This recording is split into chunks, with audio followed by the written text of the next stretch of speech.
All right, well, we are live on the channel here today to take you through the Buschy McBusch race 400 at the Kansas Speedway. And, well, the green flag is already about to wave here for this one. We are right at the scheduled drop of the green flag time. Brad Keselowski will be starting on the pole. William Byron will be outside pole in second. Keselowski will elect the inside lane for the initial start of today's race. We'll take you through this race with the live commentary as I watch it off of Hulu, so there might be a little bit of a delay. Plus, it's a 30-second delay automatically from what I'm actually saying to YouTube, so you guys are probably going to be about a half a lap to a lap behind. Nevertheless, we are here. Green flag in the air. 400 miles ready to go. 80 laps in stage 1, 80 in stage 2. Final stage at 107, and already the four Fords on the bottom lane are pushing Brad Keselowski to the front through turns 1 and 2. Keselowski's clear of William Byron now down the back straightaway. Michael McDowell, Byron side by side, 2 by 2 throughout the field. On the opening lap of the race, as Brad Keselowski will lead lap 1 at Kansas.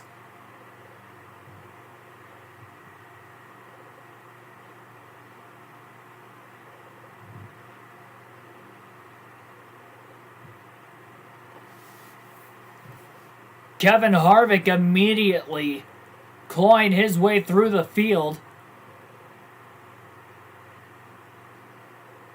Up to the third position, looking to pass Byron for second. Byron trying to get to the outside lane near the wall in the early going. Harvick trying to grip around the bottom.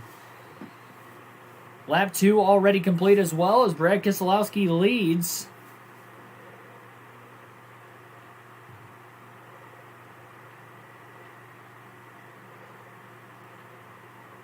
McDowell on the high side, DiBenedetto on the bottom as they battle for fourth place. McDowell does have a top 10 at a mile and a half this season back at Homestead when he finished in 7th.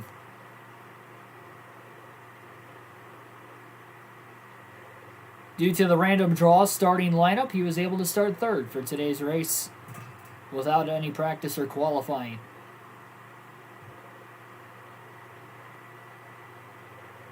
Austin Dillon comfortably inside the top 10 in 6th as well.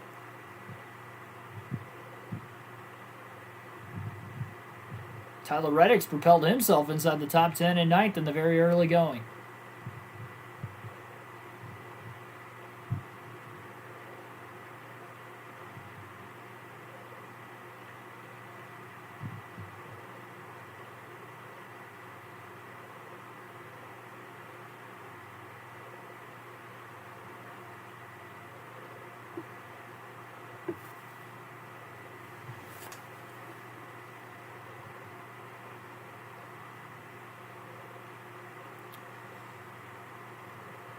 So Brad Keselowski continues to lead here at lap number 5, coming to lap 6 at the line. Byron still holds on to second, about 0.3 of a second off of where Keselowski's at, and just another car length or 2 behind him is Kevin Harvick.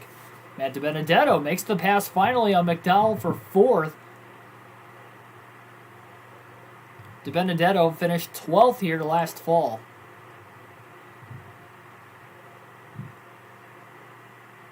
McDowell's got a hungry pack of cars right behind him as Austin Dillon, right behind McDowell, goes to the inside of Bell. Bell gets the run, though, off the high side on the exit of the corner. Not only stays clear of the 3 of Dillon, but he's looking to still make a move on McDowell for 5th.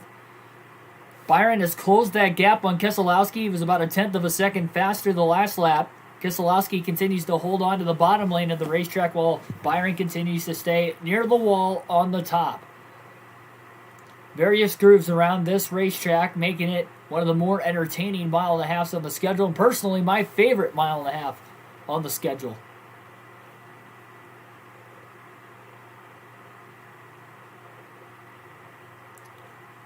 Stat for Kyle Busch, he has finished inside the top 10 in each of the first 3 mile and a halves this season, 10th, 3rd, and 5th.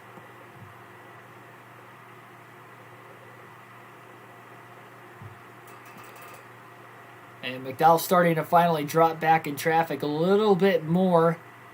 Austin Dillon, Kyle Busch, Christopher Bell, and now Ryan Blaney have all gotten around him. McDowell now back to 9th, and Reddick is on the high side, closing in on McDowell quick for that 9th position.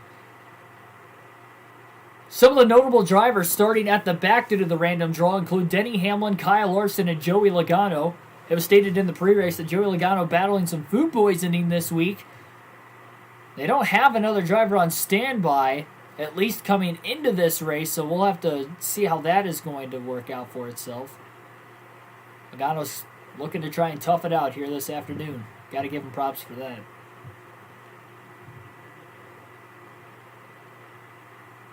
Hamlin's already cracked inside the top 15. He is moving forward fast. Another driver moving forward fast is Kyle Larson, who is quickly inside the top 20. Bowman also started right about 25th for today's race. Ashton G, welcome.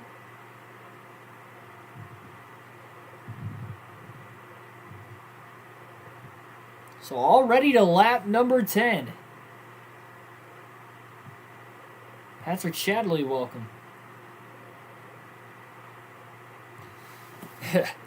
Got Keegan's volume up, FS1 volume muted. There we go. Again, if you hear it blowing in the background, it's my fan because it is pretty warm. We don't have the central air on in our house currently, so saving a little bit of energy, I guess. But I've got the stand fan, so if you hear it into the mic at all, I don't know how much it got picked up on the NASCAR Heat 5 live stream today, and I don't know how much it's getting picked up now, but I don't think it sounds too bad. Fox is currently on a commercial, by the way, so if you wonder why I was rambling about that, not about the race, that would be why. Rest in peace to Eric McClure. Yeah, I just saw that right before I started the stream. 42 years old.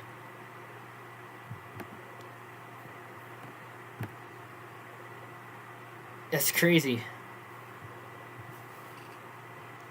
Lung infection and severe musculoskeletal disease was diagnosed to him 2 years ago. It doesn't have a cause of death exactly right now, but you would have to assume that might be a big cause of it. Passed away today. Nearly 300 Xfinity career starts. Span from 2003 to 16. I didn't realize he was around for that long, too. I didn't realize he debuted in 2003. And honestly, I thought he was in the Xfinity Series more recently, too. I guess 2016. That was it for him. I was thinking he might have been behind the car before that. Sustained another concussion 2015 at Kansas Speedway. Driving career ended. Okay, gotcha.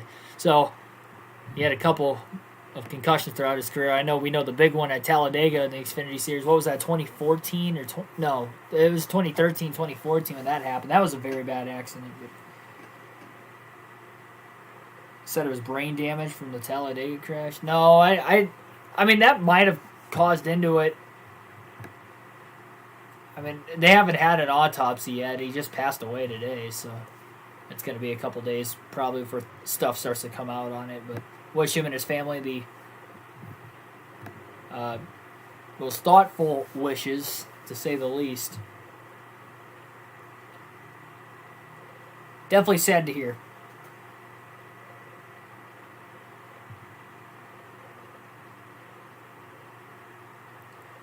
Fox did just come back from commercial break, currently lap 15. Keselowski is working through the backmarker cars at the end of the lap traffic. There should be a competition yellow today without the practice or qualifying. I'm not sure exactly what lap that competition yellow is scheduled for. I'd probably guess about lap 25. 25 is probably when they're going to have the competition yellow, maybe lap 30. Looks like a pretty cloudy, overcast day at the Kansas Speedway. I'm not sure what the temperature is like over there, but I'd assume it's a lot warmer than where we left off in Kansas in the fall when it was nearly 40 degrees.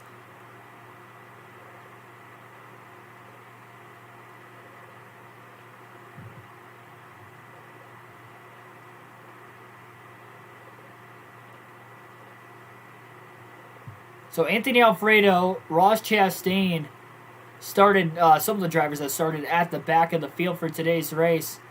And Ross Chastain, working that outside lane, has already driven himself into 14th as he just blew by Denny Hamlin. Ross Chastain does have a Truck Series win at Kansas. Doesn't really translate too much to the Cup Series, but we'll have to wait and see. Justin Sozio, welcome to the stream.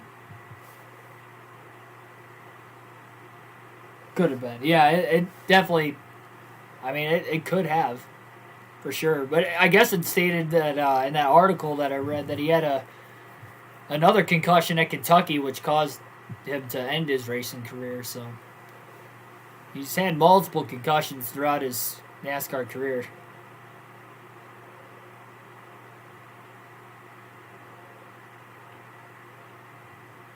Especially at the tail end of it. Kyle Busch is on the move as well after starting right in the back half of the top 10. He's up to 4th place. Just got around Kevin Harvick a couple laps ago.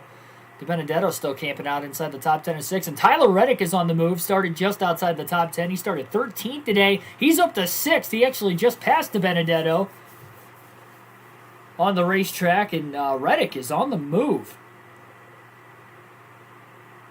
He's a driver that's well below the cutoff line coming into this race outside the top 20 in points. Likely needs a win to make the playoffs. Kyle Larson, who started towards the back, 35th today was where Larson started. He makes a move on Blaney for 8th. DiBenedetto right in front of Blaney. And then Reddick is right there as well because he just got around DiBenedetto.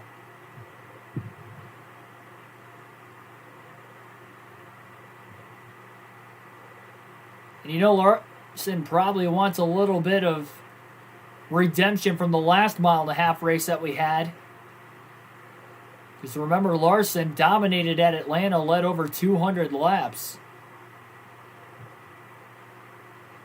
Still could not get the victory, finished second, got passed in the closing laps of the race by Ryan Blaney.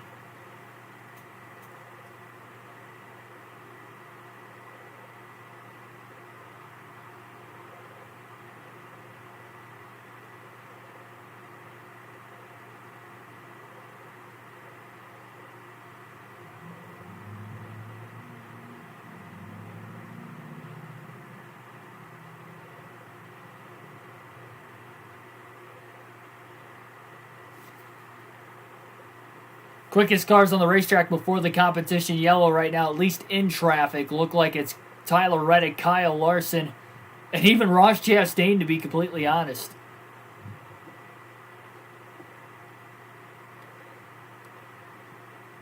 Truex up to 11th. He also started in the middle of the pack for today's race.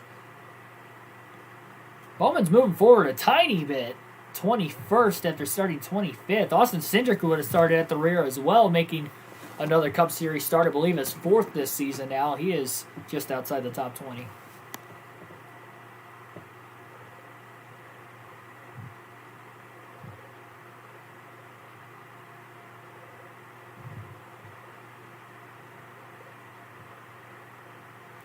Byron is kept within about 1/2 second of Keselowski since the drop of the green flag.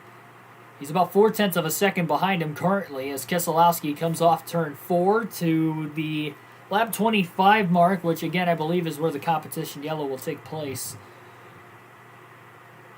Once all the lead lap cars cross the stripe, the competition yellow will wave. Unless it's at lap 30 again. I really don't know. I didn't do my homework on when the competition yellow was supposed to start today.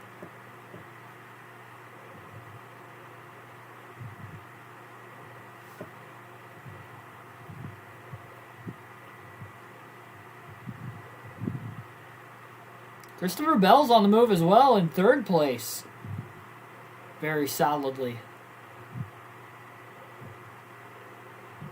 So no competition yellow. It's lap 26.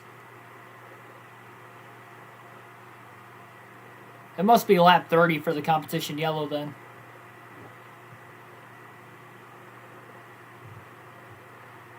Okay, well now the caution waves. Maybe they were just waiting for 25 laps to be completed rather than lap 25. I thought usually it's like on lap 25, but so I was right. I was right the whole time.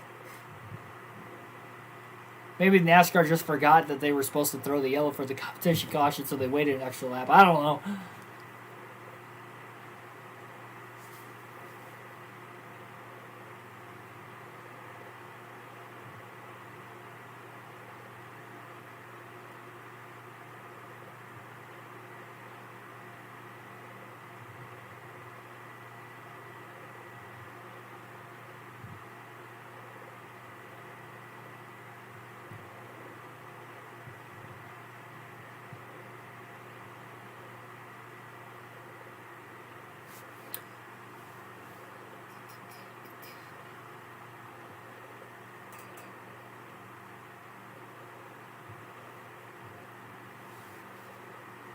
So pit road should be open this following time by. We'll be seeing our first pit stops of the race during the competition caution.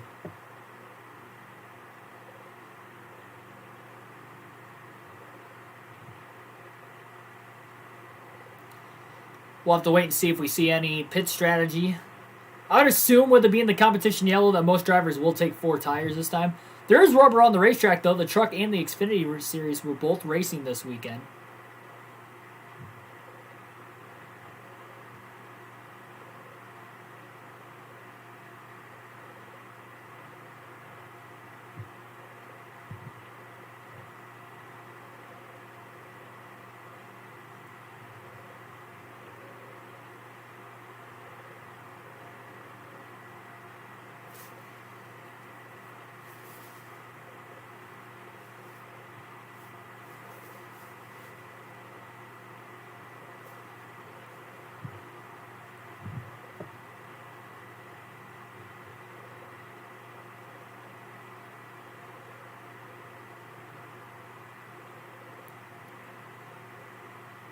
Race was won by Brad Keselowski off pit road. Having that number 1 pit box definitely helped him there. Byron comes out second, followed by Bell. Reddick up 2 spots. Biggest loser in the top 10. Kyle Busch and his crew loses to...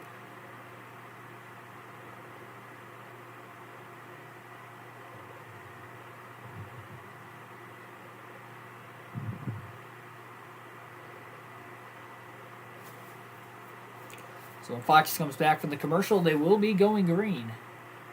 I'm going to turn that fan off now. Give me one quick second. Yo, Mama, welcome to the stream.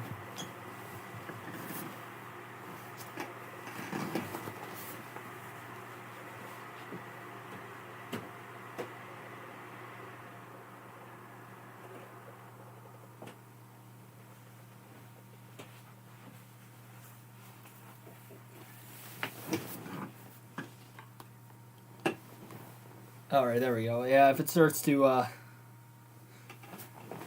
get warm in here again, I'll turn it back on. But I don't know if it was causing an issue with the mic or not. But there's some rattling going on from time to time too. I'll just turn it off. Not a long race today. Again, just a 400 miler.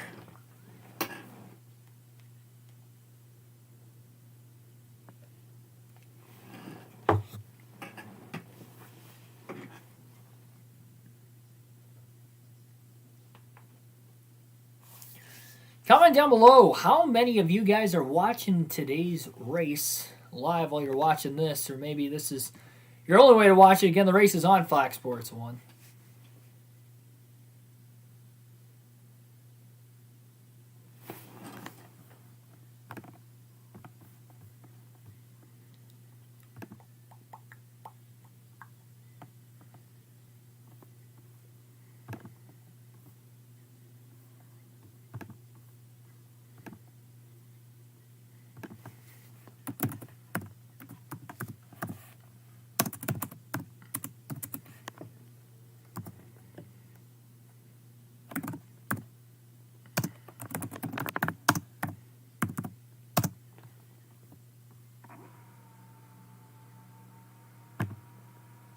There we go. Updated the title of the stream. I had to put that in there. Buschy McBusch Race 400. I don't know what's the weirdest title sponsor NASCAR's had this season for a race. Is it this one, or is it the Xfinity Series at Phoenix when it was like the 811 call, 811 presented by 811 400 or something? I don't know, 200 or it was something like that. It was really confusing.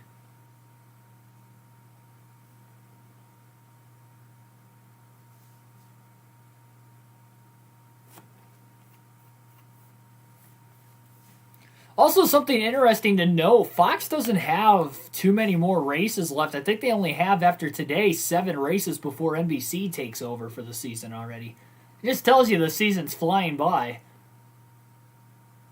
I think that's counting the All-Star race, too.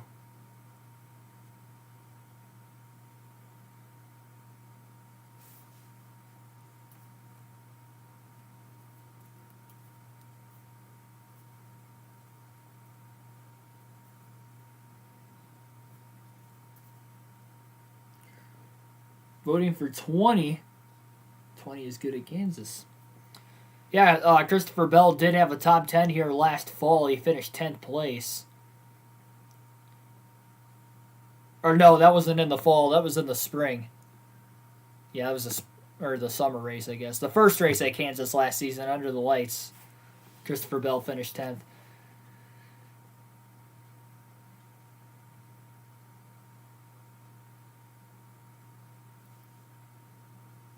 So everybody's good on fuel to the end of stage 1. Green flag is back in the air. Keselowski again elects the inside lane. Reddick behind him on the outside. It's Byron and Bell.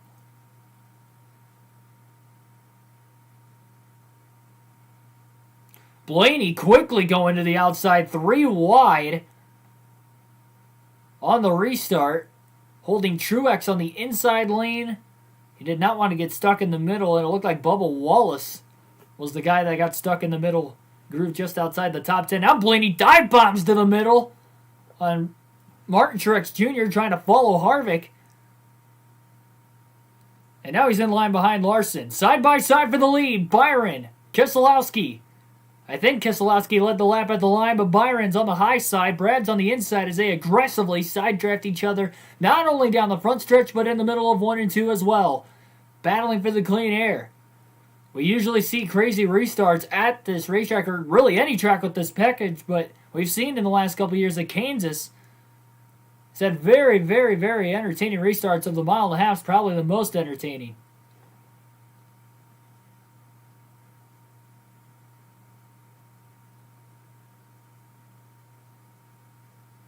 Oh, you were just stating the number 20 car in general being good at Kansas. Yeah, that's true too. Eric Jones finished 5th last year at Kansas in the first race behind the 20 car as well, so pretty accurate statement. Keselowski was able to pull clear of William Byron about a half a lap ago. He's got about a 2 to 3/10 of a second lead on him still, but Byron was fighting hard for that clean air. William Byron's my pick to win today's race. My prediction pick, at least. Started 2nd. He's got 8 straight top 10s. He's got 3 straight top 10s at Kansas. I really do feel like this could be Byron's second win of the season.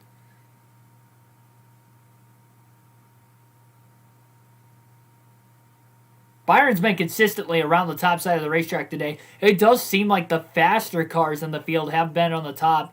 But Brad Keselowski still holds on to the lead, and he's been running the bottom. But I'm sure having that clean air in general, you could run any lane and it'd probably work out well for you. We saw Joey Logano work the lanes well, trying to block Harvick and basically drive out of his rearview mirror in the fall race at Kansas last year. That was also in the daytime. And so you have to imagine that it's going to be really, really hard to get around the leader.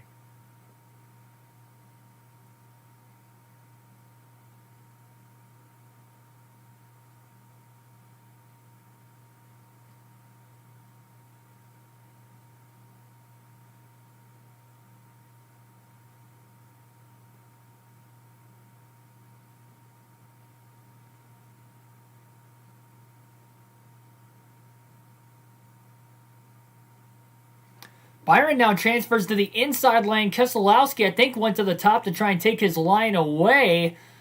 Keselowski was doing well on the bottom. He might want to go back down there because Byron has pulled to the back bumper into turn 1. And now Brad goes back to the inside. Byron to the high side. But Keselowski didn't go all the way to the white line on the bottom that time. He kind of went to that middle groove.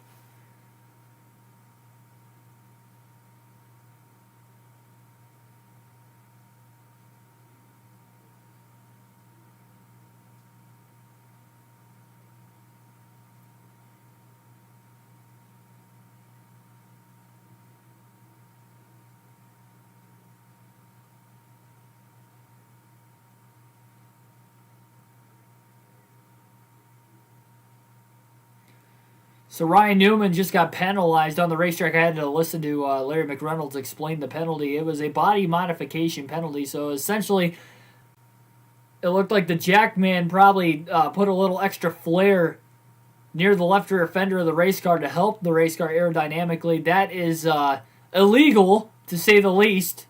So Newman is being black flagged. So he's got to come down pit road. He's going to lose a lap, and they have to reshape the car to make it the way it was before. So it looks like the Jackman on Ryan Newman's pit crew caught red-handed on that one.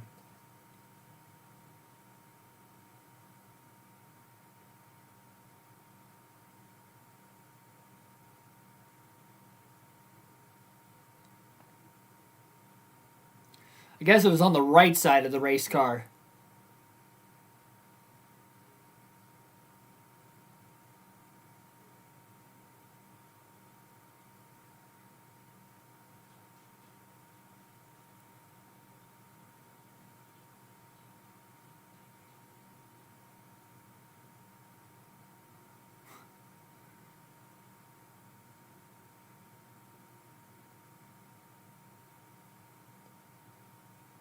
Newman is going to be one of the faster cars a lap down. He was riding right around the 15th position for most of the start of the day. He was 17th at the time of his penalty.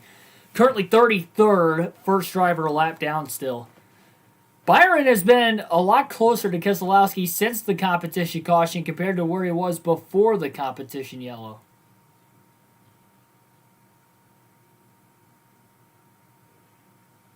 Jonathan Everly, welcome to the stream. Hope Denny Hamlin wins the race. Hamlin's, he just cracked the top 10. We'll just have to wait and see. Not completely sold on him for this one, but...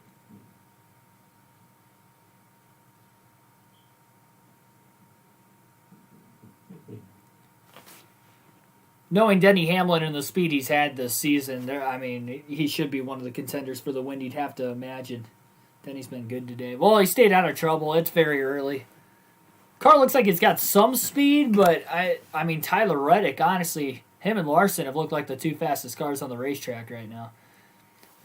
Just haven't had the clean air yet, but Reddick's currently in third. And honestly, if Byron and Keselowski keep battling for the lead, Reddick might be right there for the taking. Roberto Sandoval, welcome to the stream. Keselowski win yet? No. Race still going on. They're under the commercial break right now, so I can't really state exactly what's going on during the race.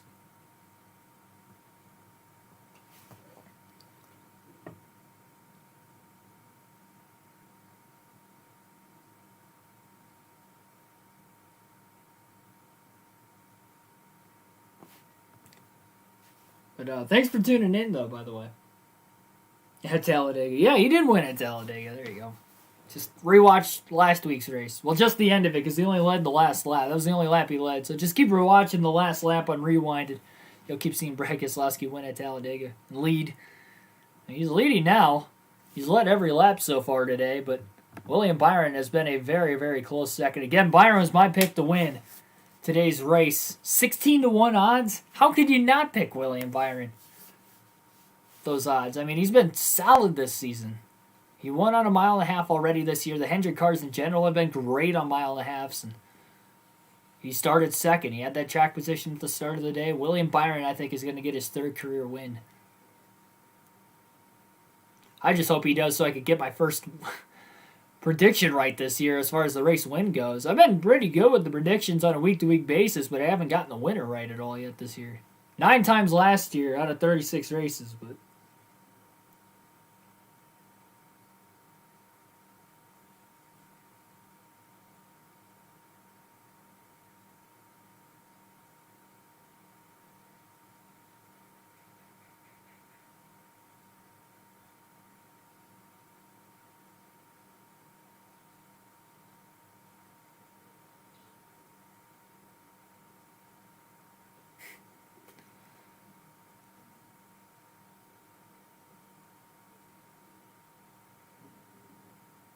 Yeah, I guess this racetrack is pretty close to Kansas City in general.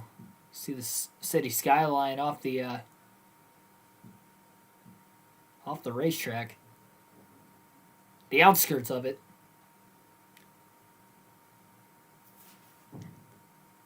Pretty compacted and competitive, though, throughout the top 10. Not a very long green flag run up to this point, but still the top 6 are all within 3 seconds flat. Top 5 within just over 2 seconds, back to Kyle Busch in 5th. Harvick is in 6th, by the way. NASCAR, welcome to the stream.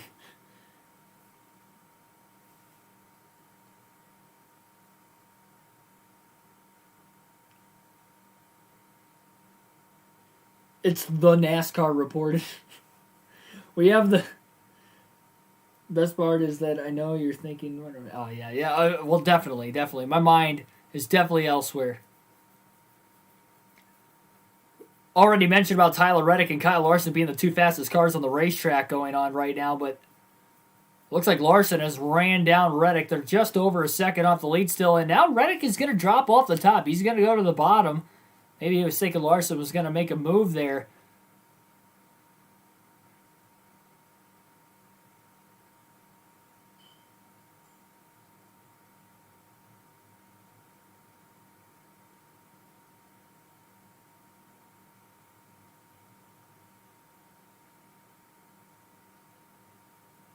Ooh.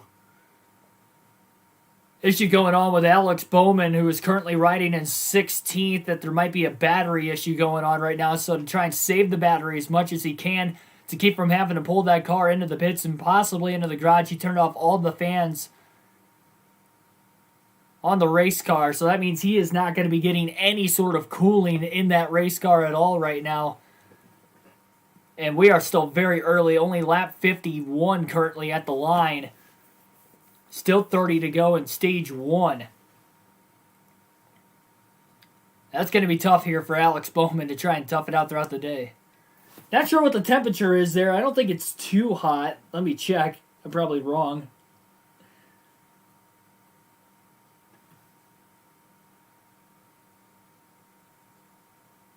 Keselowski still has actually 0.7 of a second now, his largest lead of the day on Byron, which again isn't much, but he might be rolling through the lap traffic a little bit better.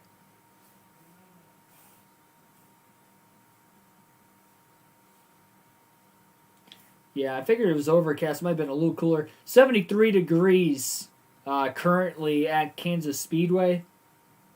But even still, 73 degrees with no cooling unit inside these hot race cars.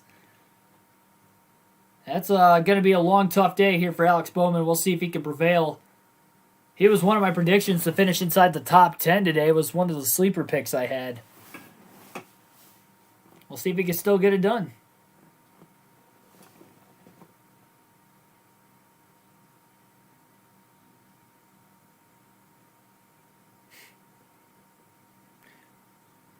Famous on TikTok and YouTube.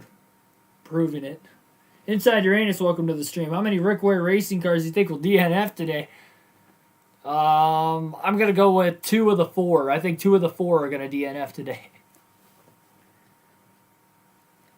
I don't know if they're going to bring out a caution. They might be starting in parking. I have no clue. I got 2 of them. Put me on the spot there, but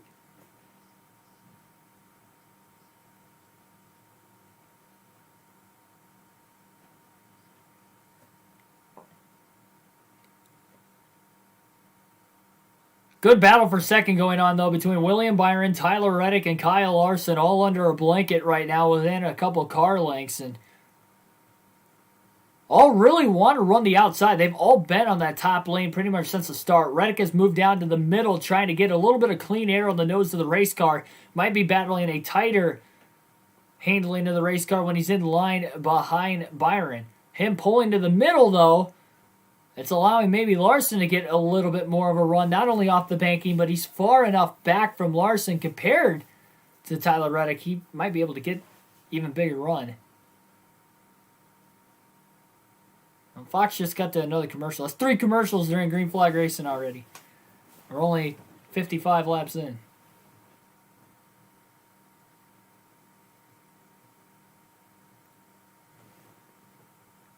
Do you think I'm fake? I don't think that you yourself are fake, but I think that you are not the actual NASCAR YouTube channel. I think a large part of that is you asking me if I'm fake, because I don't think if you were real, you'd be asking if you were fake or not. But thanks for joining the stream, though. I still appreciate it. It's an imposter.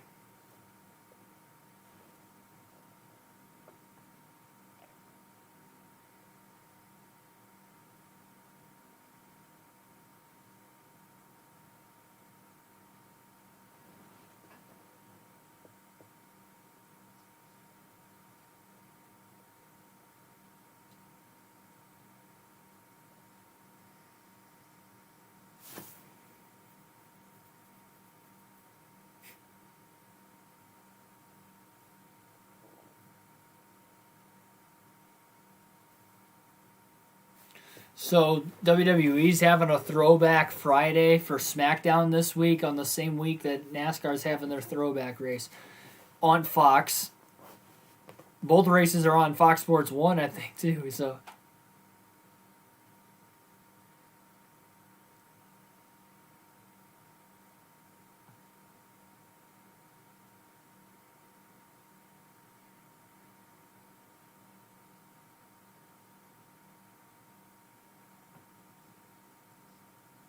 WTF Charles, welcome to the stream. Thanks for the coverage, dude, and rest in peace to Rodgers. That's the second comment I've gotten about Aaron Rodgers. And has anything happened to him today? I haven't checked.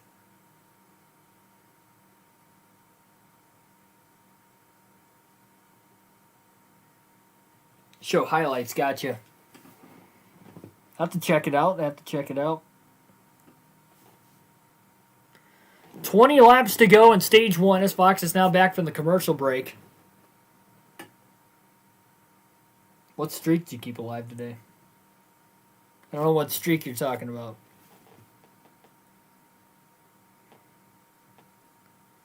Yeah, I'm sure you can see the Packers logo in the background right there. That's probably why you indicated about Aaron Rodgers. Yeah, again, you're not the only one to do that today. So during the commercial break, Larson was able to get around Tyler Reddick. Reddick kept dropping down to the middle lane. I mentioned before the commercial break that might have given a run to Larson, giving up the bottom to try and get the clean air on the nose for Reddick. Understood why he did it, but that's just where the experience that Larson has. And Larson's still relatively young, too. He's only 27 years of age.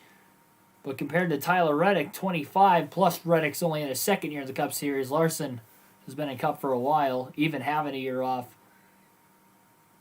2019, he had this package the whole time. And not only during the commercial break, Larson was able to get around Tyler Reddick, but he was able to go to the bottom to pass William Byron. And kind of what Jeff Gordon just mentioned as well is that really says something about the speed in that 5 car today, is that he was good around the top all day long. That's how he cut through the field. The fact he was able to go to the bottom to pass the second place car of William Byron and his teammate very cleanly was really impressive as well. And not only that, he has ran down Brad Keselowski. Brad has led every lap of the race so far, but by 0.2 of a second, they are running very close to one another. Brad ran the top, but Larson ran just a tad bit higher. And Larson's been able to go to the bottom well. We saw that when he passed Byron. He's going to go to the middle lane to get the clean air on Keselowski. He's got a run side by side for the lead off turn 4. Larson trying to cut to the bottom as Keselowski side drafts that right rear quarter panel as he tries to hold on for the lead. Larson sends it off to the bottom of the racetrack through 1 and 2, but he can't complete the pass. Got a little bit too shaky on the bottom lane, and Brad Keselowski easily is going to take the lead back again. And I'm thinking,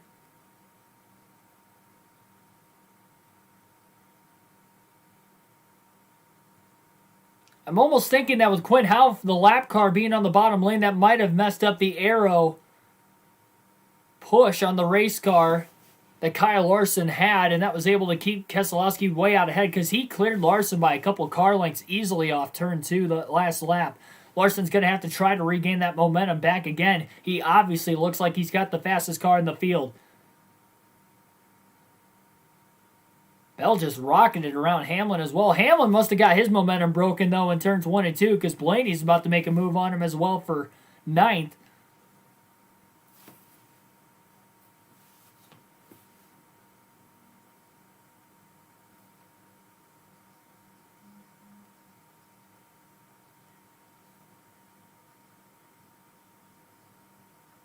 Think he's gonna hold out like James?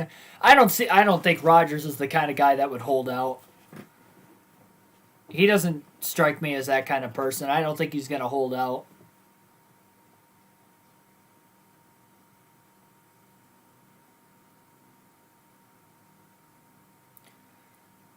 The preferred lane has definitely been the outside. It seems like a large majority of these cars have ran the top. Keselowski was the one guy that was pretty consistent with running the bottom when he had that clean air. He still kind of has it. Not as much as before because there's been a lot of lap traffic around the leaders now that we've had this long green flag run. No cautions for incidents so far today. Fox is going to go side by side, so we'll keep this live commentary coverage underway for this race. 12 to go in the stage. Larson still a half a second back from Keselowski, and Byron's still within a second of the lead, even though Larson got around him.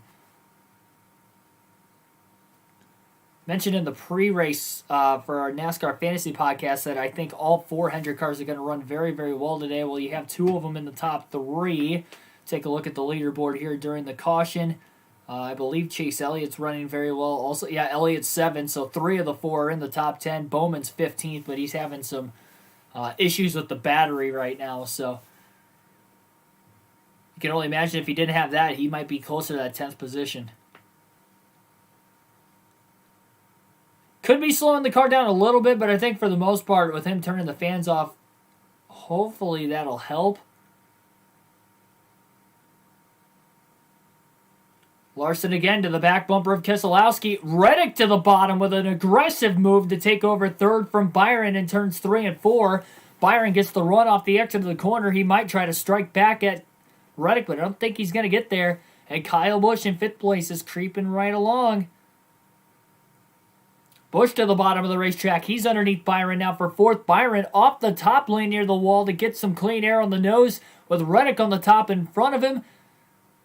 And aggressively side drafting down the back straightaway now is Busch and Byron. Reddick closes in on the leaders. Larson takes a shot to the inside of Keselowski for the lead through 3 and 4. Slide job couldn't complete it. He pulls alongside of the 2. And here comes Tyler Reddick. He's on the back bumper of Larson. Top 3 under a blanket battling for the lead with 9 laps to go in stage 1.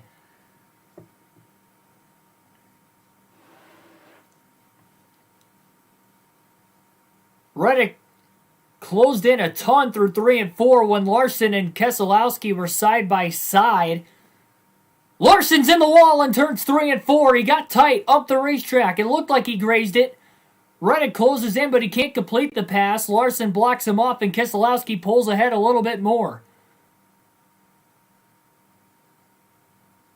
And that's the aero tight when you're in line on these 550 horsepower packages, or the racetracks that use this package.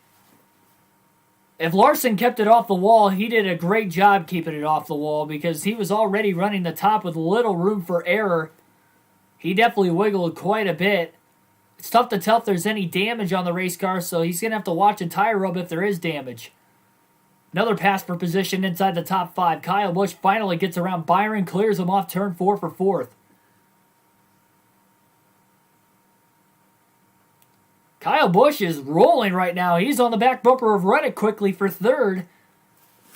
It's a train game around the top, and when these guys try to go to the bottom, sometimes they're able to complete the pass and some others are not. And again, another slide job maneuver, even deeper through 3 and 4. Larson goes for the lead on Keselowski, clear off turn 4. As he slides up the racetrack, Keselowski is going to try the crossover. Brad to the bottom of the track. Larson leads his first lap of the race, side by side with 6 to go in stage 1, as they aggressively side draft each other down the front stretch. Here comes Reddick now into the middle.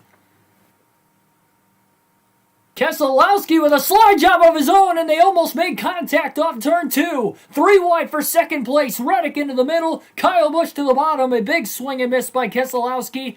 And Larson holds on to the lead. Brad falls all the way back to 4th. Kyle Busch now to 2nd behind Larson. Reddick in 3rd. Byron still hanging in 5th. What a battle between the top 5 late in stage 2. Stage 1 rather, on a long green flag run.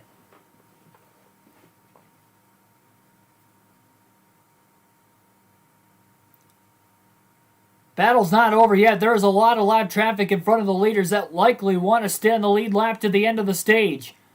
This thing is not over yet. 4 to go at the line now, and Kyle Busch might have a great chance to get Larson to win stage 1. These guys are putting on a show, and here comes Busch with a run off turn 4. Massive run. There's so much lap traffic holding back Larson. Kyle Busch to the bottom of the track for the lead. Lap car, Joey Gase going to get in his way in the 53. Larson holds on in the top lane. And don't forget about Reddick, still only about 0.6 of a second back. Ryan Preece continuously staying on the top in front of Larson. Busch with another move to the bottom through 3 and 4. Slide job up the track. Busch is clear. Kyle Busch to the lead. Reddick is going to close. Back in third, Larson tries the crossover to the bottom, but he couldn't do it. Larson staying consistent with the top, but with the lap car of Preece in the way, it's holding back Larson. Kyle Busch gets alongside Ryan Preece now. Larson looks, but nowhere to go. Lap car's a pick. Larson to the middle. Splits 3 wide between the lap car of Preece and the 18 of Kyle Busch, but Busch continues to hold on. 2 laps to go in stage 1. Larson's got to run, though, in the draft as they go into turn 1. Still more lap cars in front of the leaders. Now it's Kyle Busch to the outside and Larson to the middle. Reddick near the white line on the bottom of the track. He's within 0.4 of a second of the leaders. Keselowski slid to almost 2 seconds back as well as Byron. It's now only a race between the top 3 for the stage 1 victory.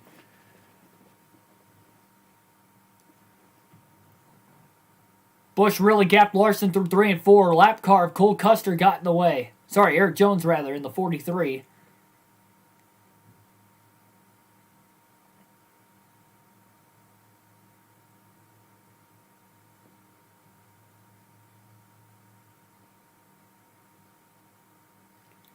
Final lap of the stage, 1 more corner to go through 3 and 4. Kyle Busch down low to protect the bottom.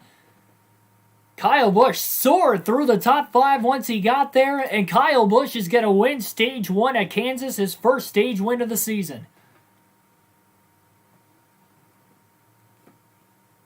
Kyle Larson second, followed by Reddick, Keselowski, Byron the top 5. Elliott 6th by a nose on Harvick, who finishes 7th. Blaney 8th, Hamlin 9th, and Christopher Bell rounds out the top 10. They'll all get stage points in stage number 1. In the Buschy McBusch race 400 at Kansas. Kyle Busch, on his birthday, and in the race that has his name in it twice, wins stage 1. Rogers for big men straight up. Well, that's not my call, and that's a no deal if I was GM of the Packers right there.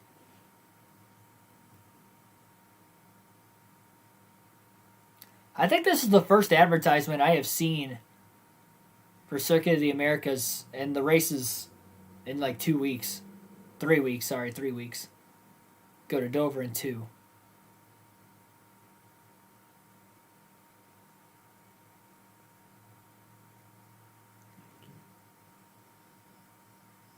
Going to Dover in a couple weeks, how many of you guys are maybe going to any racetrack throughout the course of this season that you have plans for going to? I've still got 10 more Cup races on my agenda. That includes a doubleheader at Pocono, but still 9 race weekends, 10 Cup races I still plan on going to for the rest of the year. I was just at Talladega last weekend, had a blast there.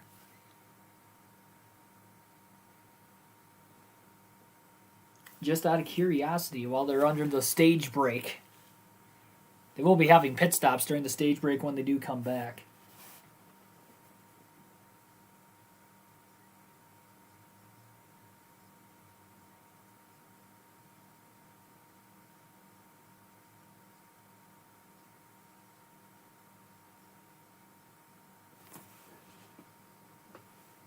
Favre 2021. Yeah, I didn't even see that in your comment earlier there, Charles. Bring back Favre. How old's Brett Favre now? I'm about to Google that. Brett Favre. I mean, he was old when he retired, and he's been retired for some time. He's 51 years old.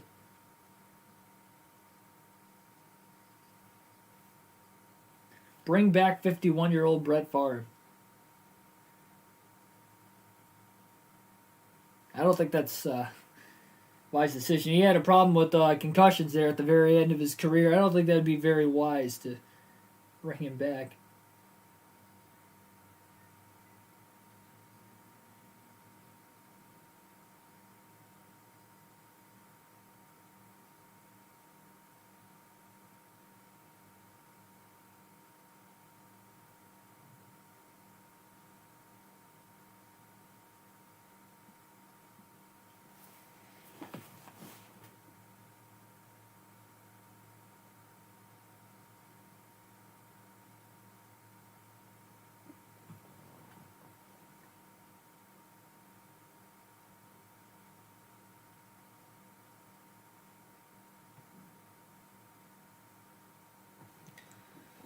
Kyle Busch going to lead the field onto pit road this time as they go through turns 3 and 4 currently.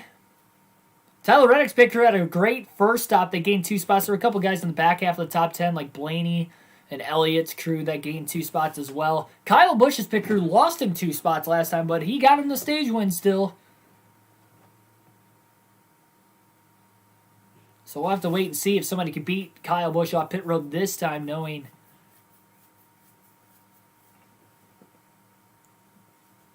the situation. That Kyle Busch's pit crew in general this year, they have not been that great.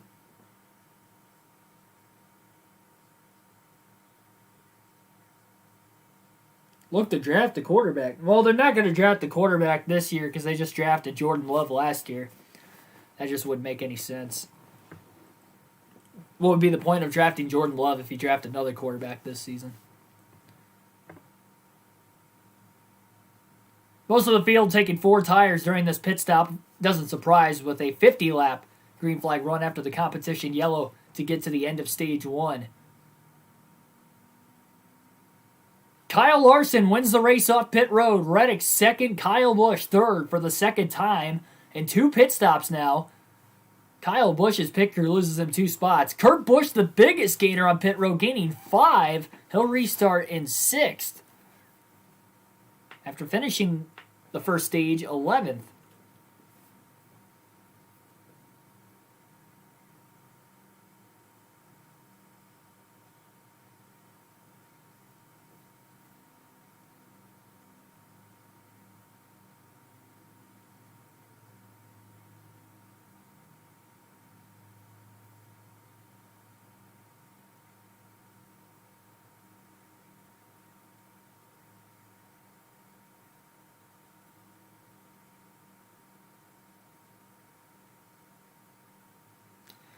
That comic with Kyle Busch having abs through a suit, just, I don't know, it just doesn't look right.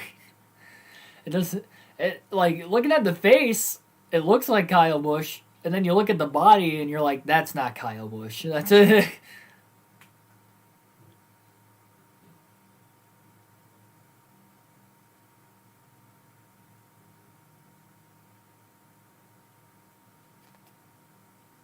Any first rounder who's sitting third string is a bad pick, yeah.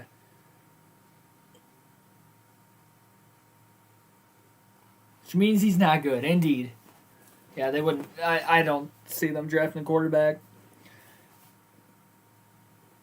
I didn't even see who they have drafted outside of their first round pick. I didn't watch any of the draft this year.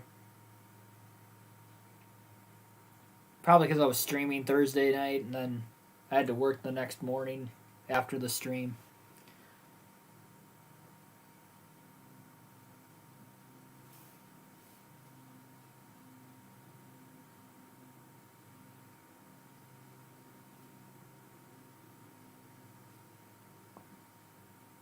Oh, wow, Tigers lost 2-0 again today.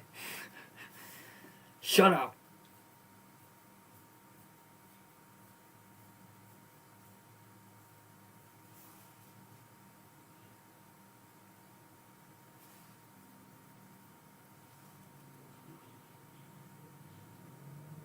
How many games have we lost now? Tigers have lost... Oh, yeah, I forgot they won that first game of the doubleheader against the White Sox, so I guess they've only lost 4 in a row. Been doing a lot of losing, not enough winning. They've lost 1, 2, 3, 4, 5, 6, 7, 8, 9, 10, 11. They have lost 11 of their last 12 games. And then they got swept in 4 games by the Athletics before that. So they've only won... The Tigers have only won 2 games. 2 games in their last 17. They're 2-15 in their last 17 games, the Tigers are. My Detroit Tigers. That is terrible.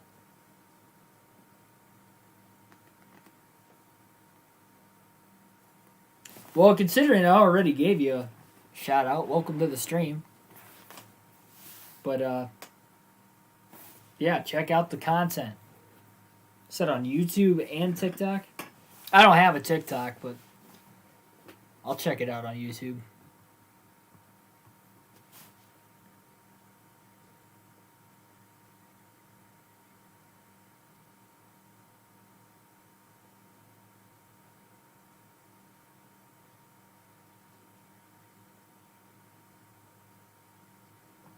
Yeah, I get it.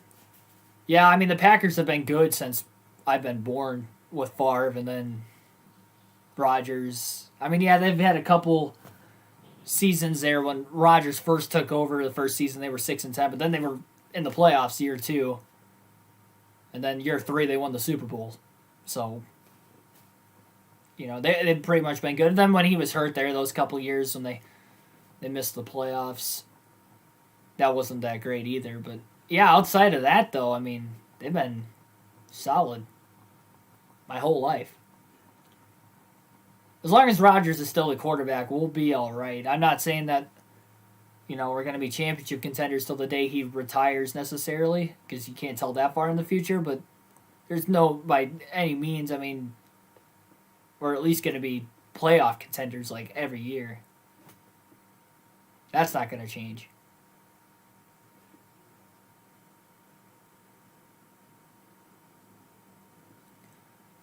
So for this restart, Kyle Larson, who won the race off pit road, is going to elect the outside. We saw Keselowski elect the inside on the first 2 restarts of the race. No caution for incident today. Those restarts came with the initial start and then the competition yellow. So no cautions for incident at all in this one. And so that will leave Tyler Reddick the inside. Now Keselowski, who has restarted the inside consistently, will restart on the inside again in 3rd.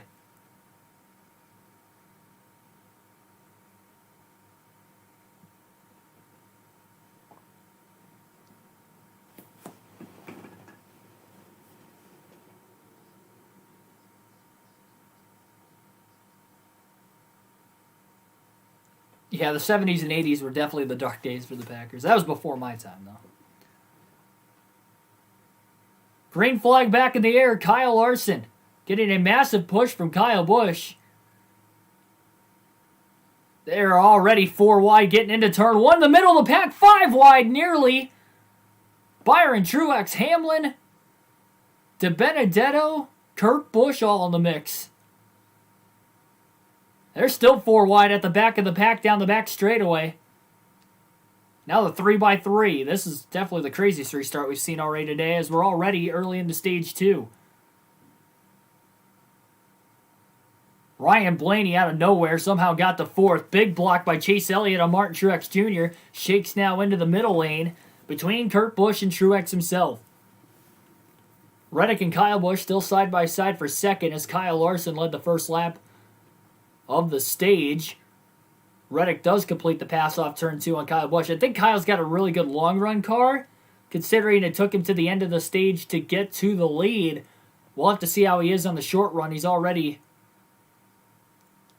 Well, he's still in 3rd. I guess he didn't lose a spot because he lost those spots on pit road. That wasn't his fault. Keselowski going to jump to the outside. Again, he ran the bottom more often than not. And Chase Elliott is rolling right now as he gets around Blaney easily through 1 and 2. Elliott is in the top 5 for the first time today. Another driver without a win this season. Kyle Busch, Tyler Reddick still side by side for second. Reddick cleared him a lap ago. Kyle clears him right back. Slide job off 4 and clear, and this is allowing Larson to get away. Elliott quickly to the inside of Keselowski for 4th. Chase Elliott is rolling at the start of stage 2.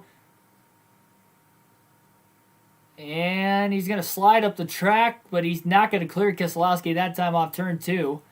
Truex on the high side gets around Harvick, now to the inside of Blaney as he battles for 6th. And not only he clears Blaney, he's on the inside of Chase Elliott, going to side draft him as well now down through the tri-oval. And as they side draft, Blaney with a crossover, 3 wide for position as they go into turn 1. Blaney can't quite clear Truex. He was very close, but both cars are able to clear Elliott. Elliott going to bump draft Truex down the back straightaway and get him going to get on past the 12 of Blaney. Harvick closes into that 4-car battle now for 5th. Elliott and Blaney still side by side off turn 4. Blaney tries to squeeze in line between Harvick and Elliott and does. And with that move, here comes Harvick to the bottom to try and pass Blaney. Elliott to the bottom as well. He gets loose trying to catch back up to Truex. And William Byron has really faded in this one. Had a bad restart there. He faded at the very, very end of Stage 2, finished 5th. He is currently 9th.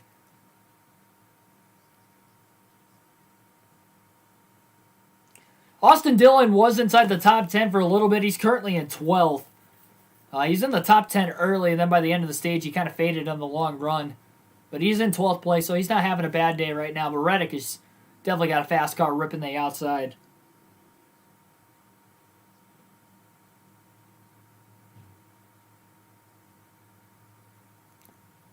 Martin Truex Jr. looking to the inside of Tyler Reddick for position as well.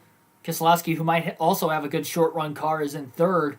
The reason why I say that is because he led a lot of laps in Stage 1, despite finishing 4th in the stage. Truex did complete the pass on Reddick, by the way, for 4th place, and now Chase Elliott trying to get back inside the top 5 again. He's working on Tyler Reddick.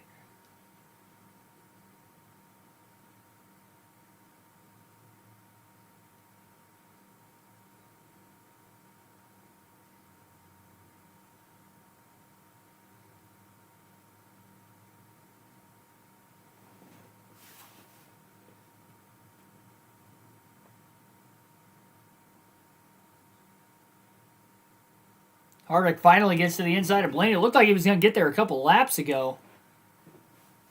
But he's there now, and he does complete the pass. Keselowski also battling Kyle Busch for 2nd place. They're about a second off the race lead from Kyle Larson. Blaney working the top, Harvick working the bottom. Harvick's still on the bottom because he's working on Chase Elliott. Now he's already gone and passed Blaney, and he's on the inside of Elliott through the tri-oval, side drafting him aggressively off into turn 1. Elliott drops to that middle lane. Harvick's going to pull up and clear Elliott, though. And not only clears Elliott, he's on the inside of Tyler Reddick for 5th. Harvick is rolling right now. The only SHR car inside the top 10. I was thinking Almirola's going to have a better day. He's been around 15th or worse all day. He's actually currently 22nd. I saw him in 17th there towards the end of Stage 1. Harvick again carrying the banner today for Stewart-Haas Racing at Kansas.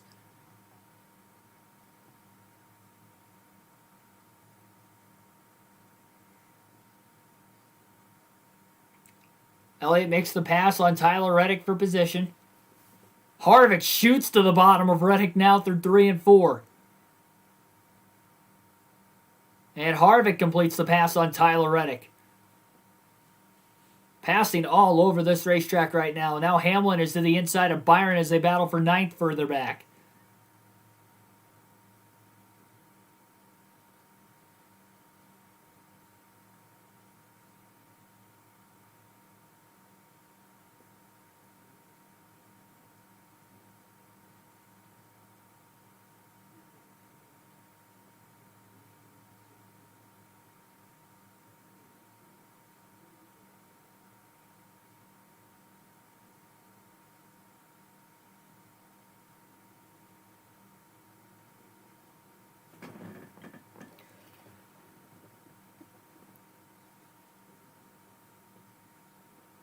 Fox just went to a commercial break.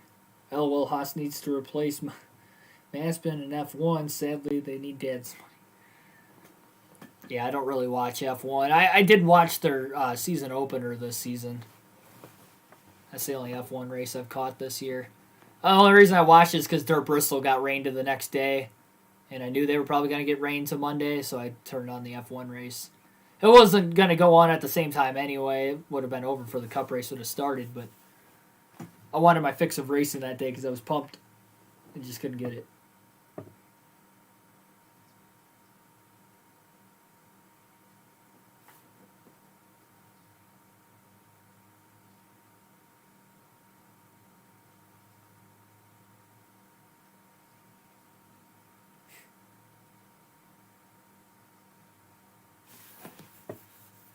Well, give Fox credit. I think this is only the second commercial break in Stage 2. Kyle Larson out in front. He looked like the fastest driver in Stage 1. Despite Kyle Busch going on to win the stage lap, traffic definitely kind of caused Larson the stage win. Costed him the stage win. The thing is, though, Priest was consistent with the top, and he was consistent with staying in front of Larson. Larson never made an attempt to jump to the bottom or the middle groove, and that just gave Kyle Busch an easy pass around him. I'm surprised Larson was stubborn with wanting to run the top like he was. I felt like if he would have moved down, it would have kept Busch, from taking the bottom in the clean air, because even if Busch would have stayed on the high side to try and get the momentum, it wasn't going to work out for him, I don't think, because the lap car Priest was on the top the whole time. Because when Busch moved to the bottom, Priest still stayed on the top. He didn't go down to the bottom to block Busch. He just, stayed on the top to block Larson. And I don't even think it was that he was... he was blocking him to a certain extent, but not aggressively.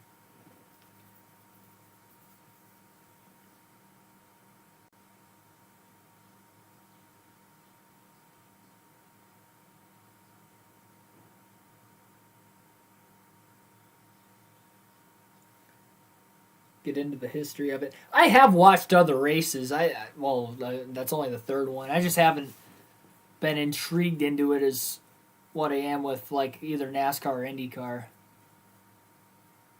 I am gonna make an incentive to watch more. That's why I watched that first race of the year. It's just when I'm watching NASCAR every Sunday and I'm trying to get other stuff done before the race starts during the day, and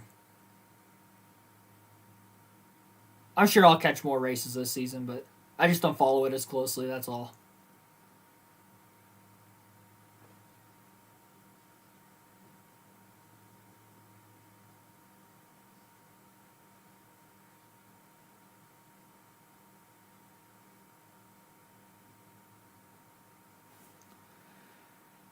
Kyle Busch is about a second and a half behind race leader Kyle Larson. Denny Hamlin's finally starting to get back inside the top 10.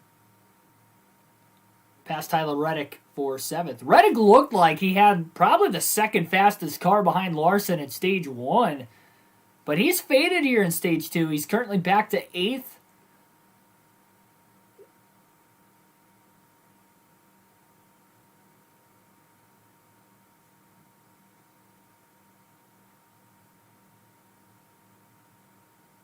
Yeah, not only he's in 8th place, but he's about 6.5 seconds off the lead.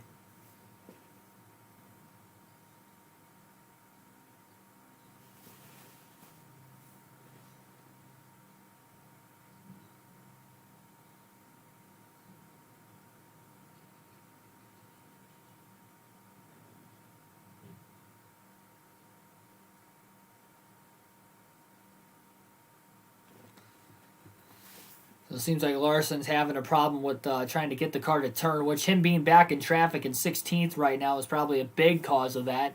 Maybe get him out in clean air, and that'll likely help the issue.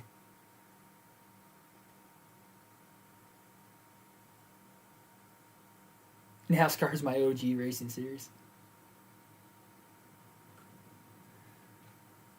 Yeah, I like open wheel racing. I grew up watching dirt racing and always make an incentive to not only watch the Indy 500 every year, but try to watch IndyCar whenever NASCAR's not on, to get my fix of racing for the weekend, which is tough because NASCAR's a longer season, so usually, they overlap.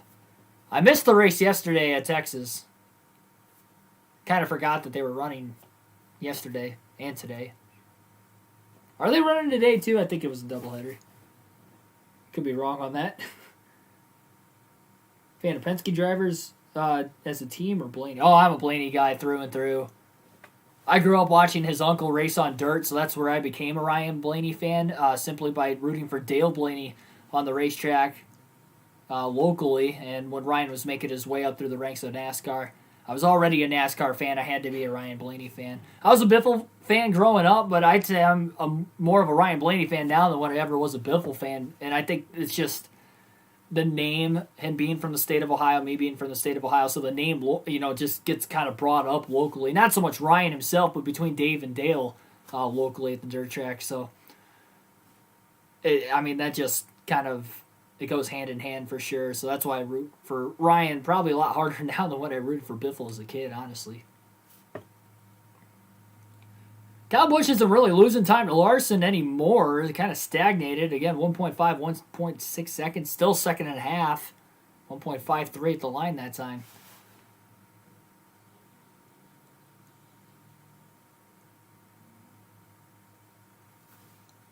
Three seconds, though, back to Keselowski in third. Again, considering the fact that Larson led a lot of laps at Homestead this year.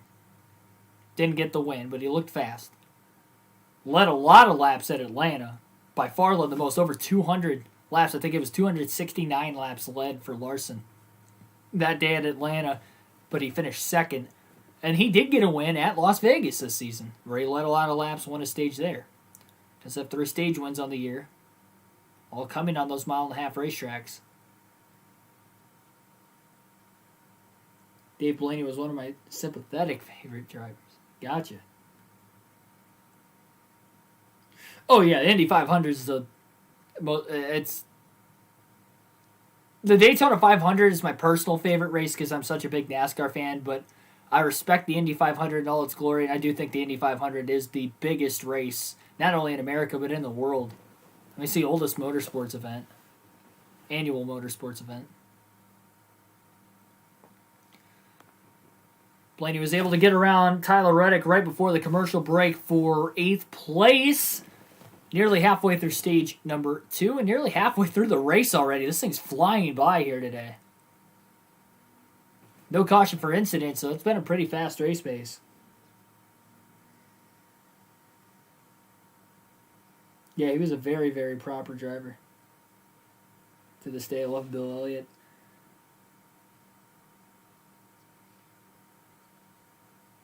It's your dad's favorite and childhood favorite. Gotcha. So does that lead you into becoming a Chase Elliott fan then too, or I would assume?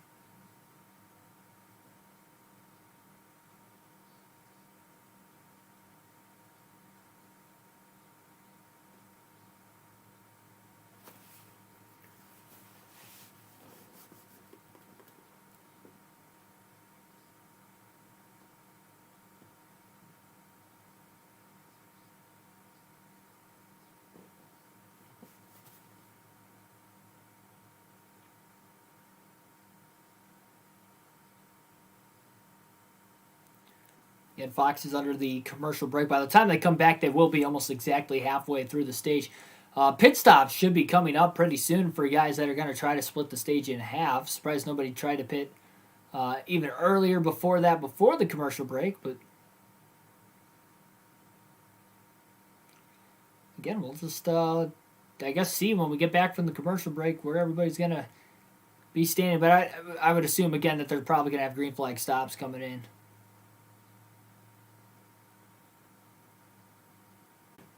Yeah, I mean, we're not even quite an hour and a half into the race. I mean, this race is going to be done in like 2.5 hours, the pace that they're running right now. Obviously, there's a lot of race left, and there could be cautions for incident, but so far there hasn't been. And we've seen a lot of great racing today, too. Stage 1 was awesome. To have that long of a green flag run, the top 5 within about 2 seconds, all battling for the stage win, that was very impressive. Fun to watch, to say the least.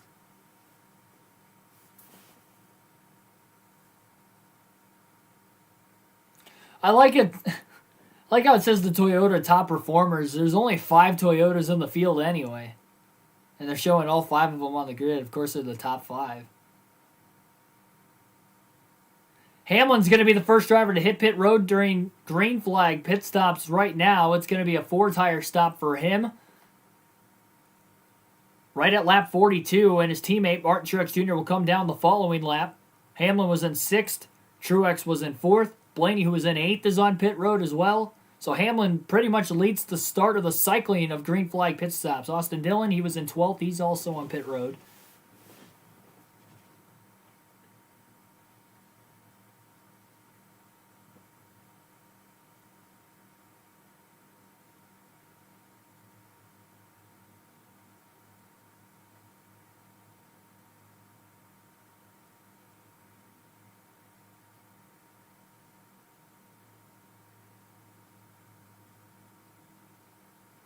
Keselowski, Chase Elliott, William Byron, more of the top 10 on pit road. 2 laps after Hamlin, 1 lap after Blaney and Truex. Bowman also in the pits. Christopher Bell's been in the top 10. Kurt Busch has been in the top 10 as well. They're all on pit road. Kevin Harvick makes his way down. He was in the top 5.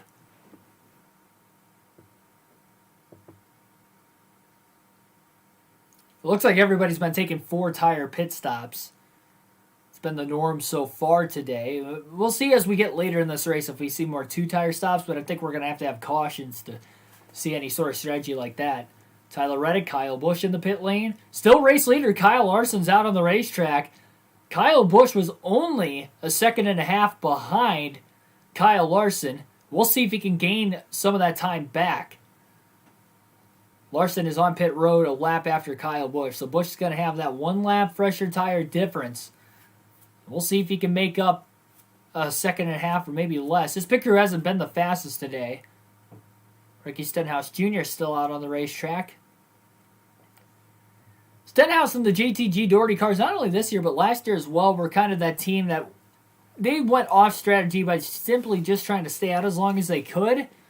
And I think that's what you're seeing right now. They're hoping for a caution to trap a lot of these guys a lap down. There was a race earlier this season that did pan out exactly for them. So why not try it again? There hasn't been a caution yet today, so that might break the trend. Maybe they're thinking, hey, maybe try this because we haven't had a yellow so far. Maybe that means we're going to get one soon.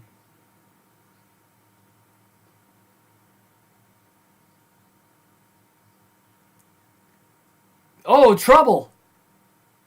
Cody Ware in the 51 spins trying to get to pit road. He saves it. We stay green. He was on pit road when he spun and he saved it, so we stay green. No caution. He actually completely missed pit road and rode to spinning. Definitely carried way too much speed.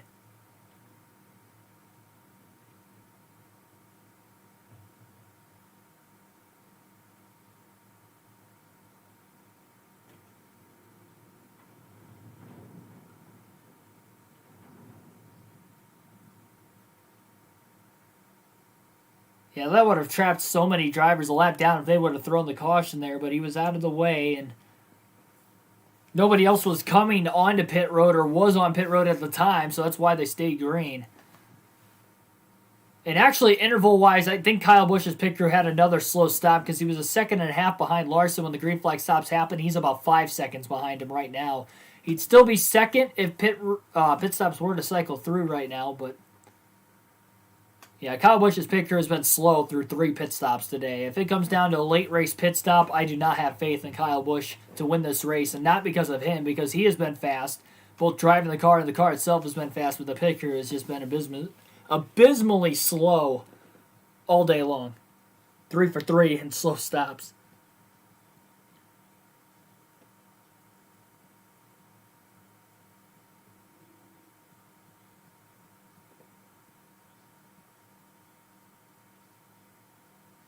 Didn't that guy play for the Cavs? If you're talking about Dale Blaney, he actually got drafted by the Los Angeles Lakers in the early 80s.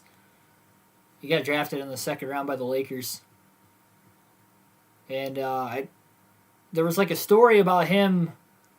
I guess he tore his ACL, and then he quit basketball, wanted to go racing. Then he went back to basketball for like 2 years after that, and then quit it again after he tore an ACL on his other leg. So Well, yeah, once he did that, once he tore that second ACL, he went to racing. Very successful sprint car racer. I know he's won a handful, at least, of World of Outlaw races, so he's a very good dirt racer. But he mainly raced locally. But he'd race the World of Outlaw races that were always ran like in the Midwest area, well, the Northwest Ohio area, and he did win them from time to time. Of course, we know Dave Blaney is a great sprint car racer too. He's multi-time World of Outlaw Series champion. But he ran that series full-time. Dave didn't run as much locally as Dale, so that's why Dale was always my favorite, because I would always see him at the track like every other weekend. Battle for second right now going on between Anthony Alfredo and Daniel Suarez, but again, those are two drivers that are staying out of the pits, just hoping for a caution to come out. They could probably go about another 10 laps on fuel roughly, and then they'll have to pit.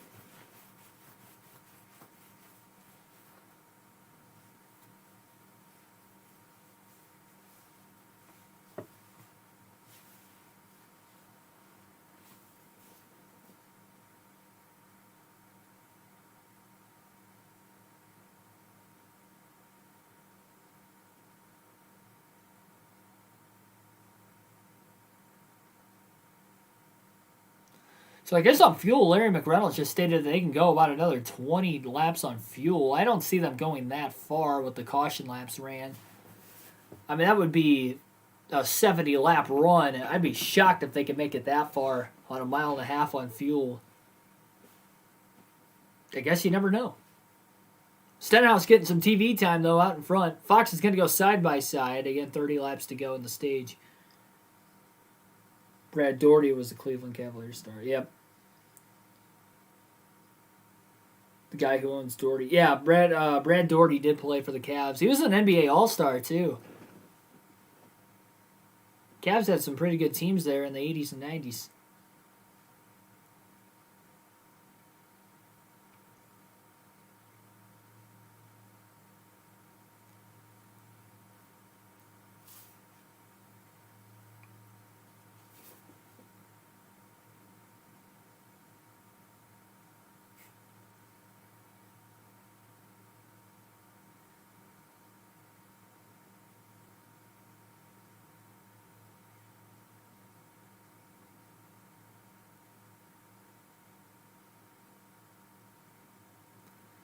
Martin Truex Jr. Chase Elliott is an on-battle on the racetrack, currently for 10th, but the way things could cycle out, I believe that would be a battle for 4th or 5th. Gotta wait for the leaderboard to cycle back through again. Don't forget, fantasy teams lock up at the end of Stage 2, so you only got about another 27 laps to set your final lineups. I'm going to wait about another 15 laps here before I set mine, just to make sure nothing catastrophic happens to one of my drivers. But so far, I'm having a pretty good fantasy day. I guess I haven't stated who is on my team so far in the race. My team consists of William Byron, Kevin Harvick, Martin Truex Jr., Chase Elliott, and Alex Bowman. And then Kyle Larson was my garage driver to start. Bowman is not ran as well as I would have thought he did, so Larson currently is going to go in for Bowman in my lineup.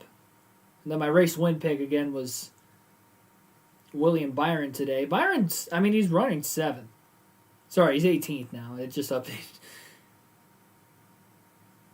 But I'm still having a solid day, though. I mean, Byron had a lot of stage points, finished 5th in Stage 1. He was in 9th, I believe, before the pit stops started, so he should cycle somewhere to around there again, I'd have to assume.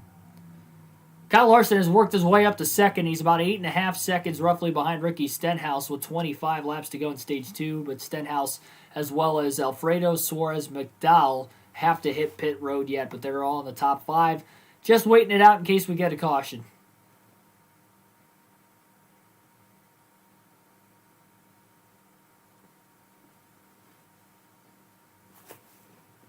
I don't know why I'm yawning so much.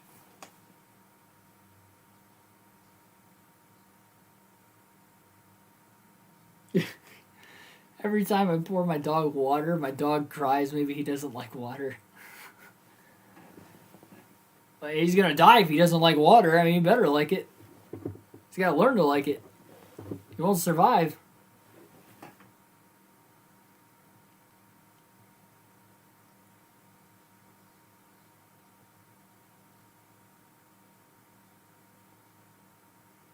Yeah, Brad Doherty was a really good player.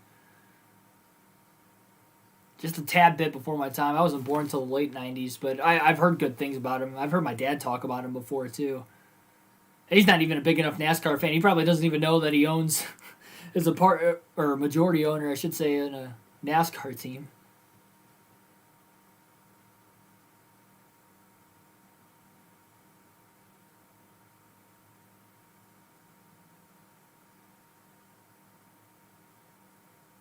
No, there's no way. Kyle Busch's picture has just been slow all day. They stated that Larson's pit stop was 2 seconds faster than Kyle Busch's. Kyle Busch has lost spots on pit road during both of the pit stops under yellow, and now he's lost time during the green flag stop too. So I'd like to say it wasn't Kyle Busch trying to get onto pit road like Jeff Gordon stated, that it was probably his pit crew. Until they show the times up, interval-wise to actually pair it up, that's my statement I'm going to go with.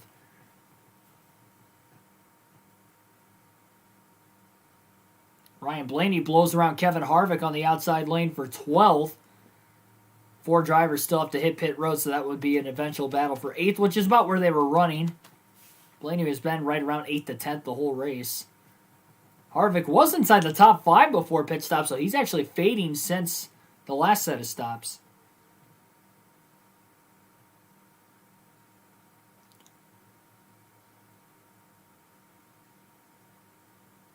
So Custer's finally on pit road.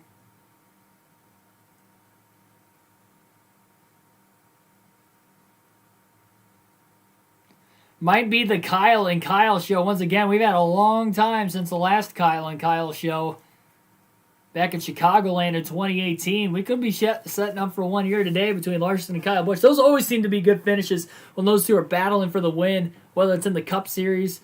A lot of them in the Xfinity Series there for quite some time as they go back and forth. This could be a wild, wild finish to this race. We saw a wild finish to the end of Stage 1. Kyle Busch got the upper hand on Larson there.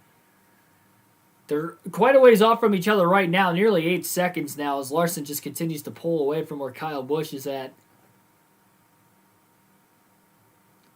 Hamlin and Keselowski keep battling back and forth for 7th right now. But most importantly, that's not even 7th place. I mean, it's 7th place now. It'd be 3rd at the end of these green flag stops. Stenhouse, Alfredo, Suarez, and McDowell still have to pit.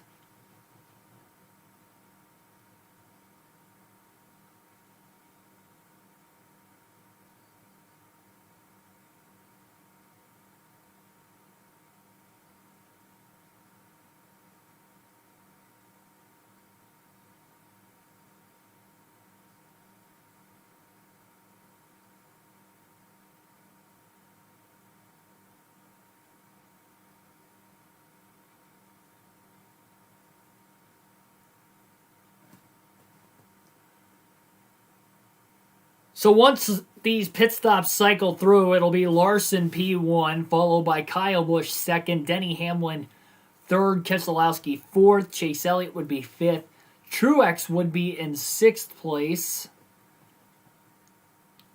I have to wait for the rest of the leaderboard to round up before I see where everybody else is running. Well, Fox is cutting to a commercial right when that happens, so never mind. Let me take a look here at the actual leaderboard.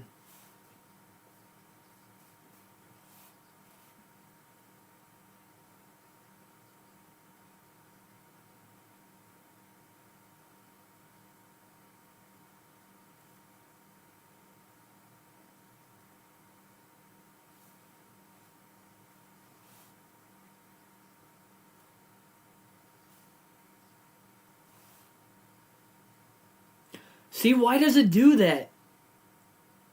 Okay, so I'm not crazy. At Talladega last week, I tried to update my fantasy lineup, and it wasn't working. And it's not doing it again this week. Here, I'll show you my team. I'm on the upper right-hand corner of the screen. Don't pay attention to me. So here's my screen, right? I tried to put Larson in. Boom. Larson's in my lineup.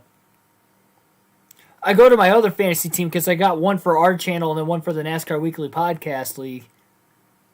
Okay, that stays the same. That one changes. That one changed last week too. But when I go to our league, Now it's the same. Last week I had to do it like a couple times and it never did it. This week I did it a couple times. It finally transferred. It better transfer because I don't want Larson in my garage. He's having a chance to win today's race. It's terrible. I guess you guys couldn't actually see it in my camera because I wasn't holding my phone up high enough to the camera. My bad on that one, but he likes it now. Oh, he likes water now. He just didn't like water before. That's all right. It's funny.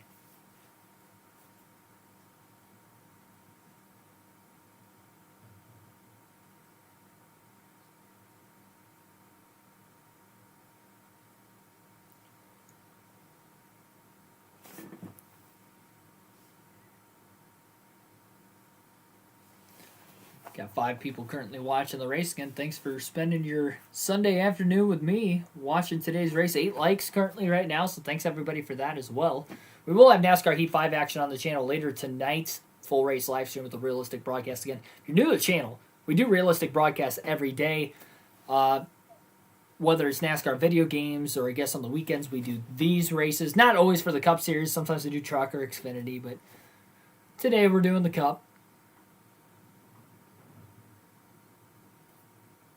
The only time we don't do it is when I'm at the racetrack usually. Like last week at Talladega, took my road trip there. I will be going to Dover in a couple weeks again too, so.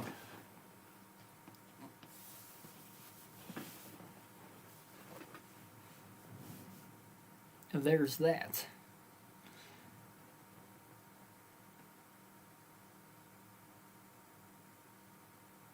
Well, they should be without a commercial break the rest of the stage, because this time at the line we'll have 10 laps to go in stage 1. Stenhouse finally came down to pit road, so Kyle Larson's back out in front with about a 7.5 second lead over Kyle Busch. Suarez is the only driver on the racetrack that still has to pit. He is in 6th.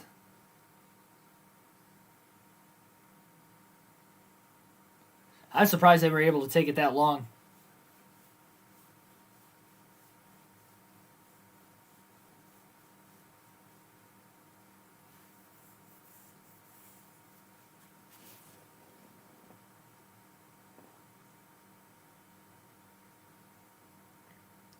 Harvick and Reddick continue to battle for 9th right now. Reddick just shot on the outside around Harvick.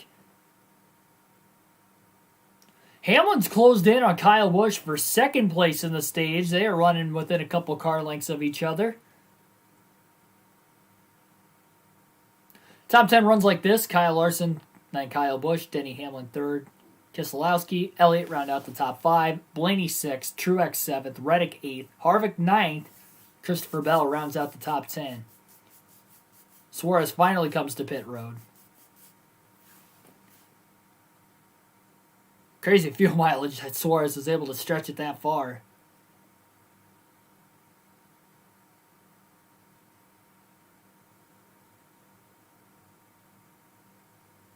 Larson's lapped a lot of cars here in this race. Over half the field so far. Only 18 drivers on the lead lap, with Austin Cindric being the final driver on the lead lap currently. He might go a lap down before the end of the stage. OG Mara, welcome to the stream.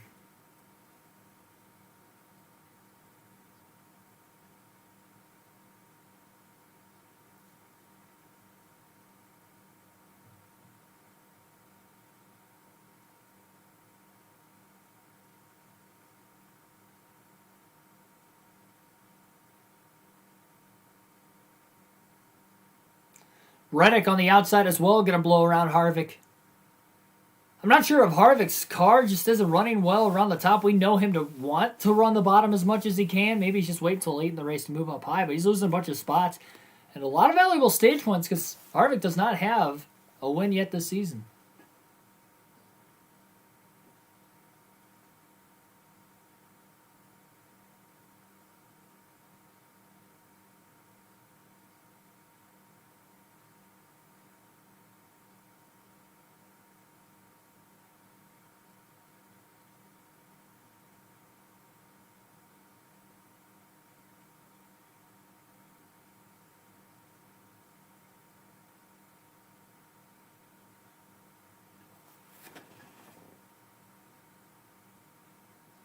not playing Heat today. We did stream NASCAR Heat 5 earlier at Dover. That race is already on the channel.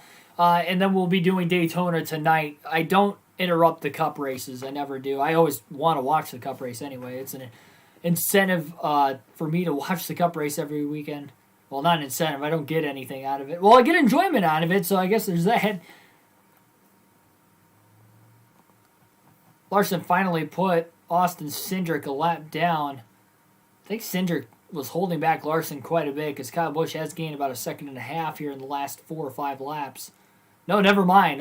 Cindric is on the leaderboard showing Cindric a lap down, even though Kyle Larson's still behind him, so I'm not sure why that's the case.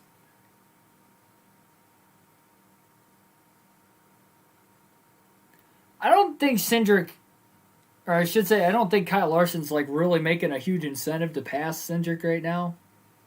I think he's cutting him a lot of slack knowing that Larson's got a big lead.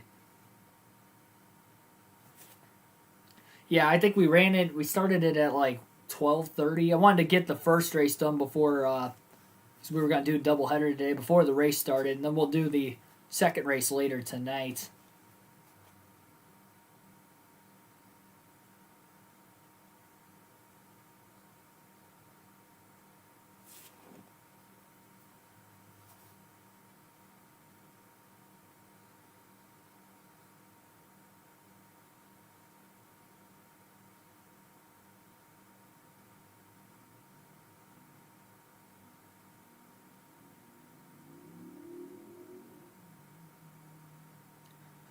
Great battle for 11th between William Byron and Kurt Busch. They have been side by side for nearly 2 laps straight.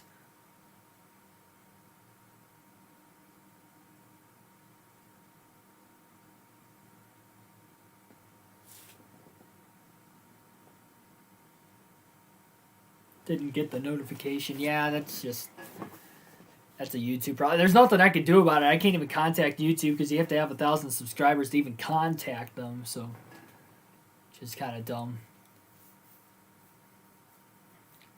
Didn't realize it was the last lap of the stage, but Kyle Larson will cross the green-white, will cross the stripe to get the green-white checker flag, and Kyle Larson has won stage 2 here today at Kansas.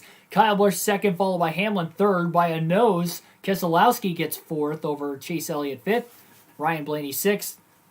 Martin Truex Jr. 7th. Reddick 8th. Christopher Bell 9th. And Kevin Harvick round out the top 10. All 10 of those drivers getting stage points in stage number 2.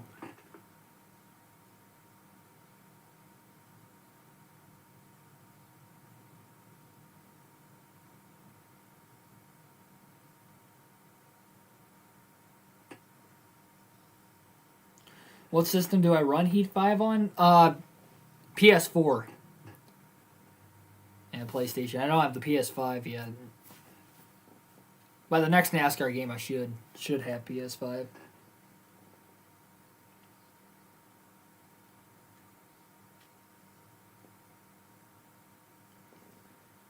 So again, Kyle Larson wins stage 2. Stage 1 was won by Kyle Busch. Earlier, Busch finished second. In this stage, Larson finished second in stage 1. So each of those two tied for the most stage points today with 19. It's good for Kyle especially because he doesn't have a win yet this season.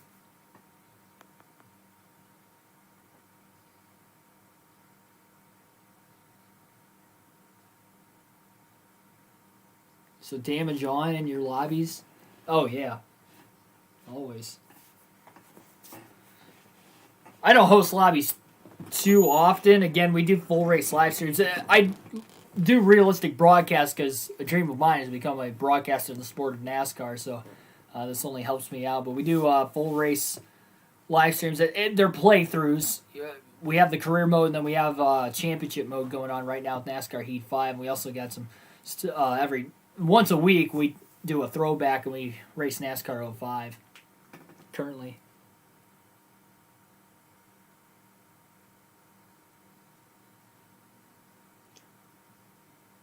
Thought you played on PC because you had a steering wheel. I did have a steering wheel, and then I've been having issues with it the last few times I used it within a couple months ago. I haven't used it in a while now.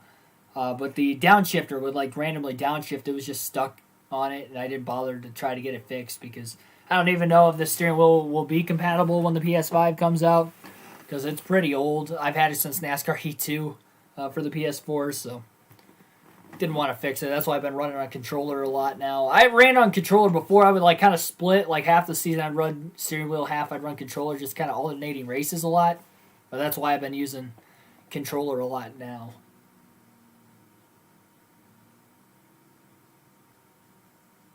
Just never found a good lobby on that. Yeah, it's definitely a wreck fest. That's for sure.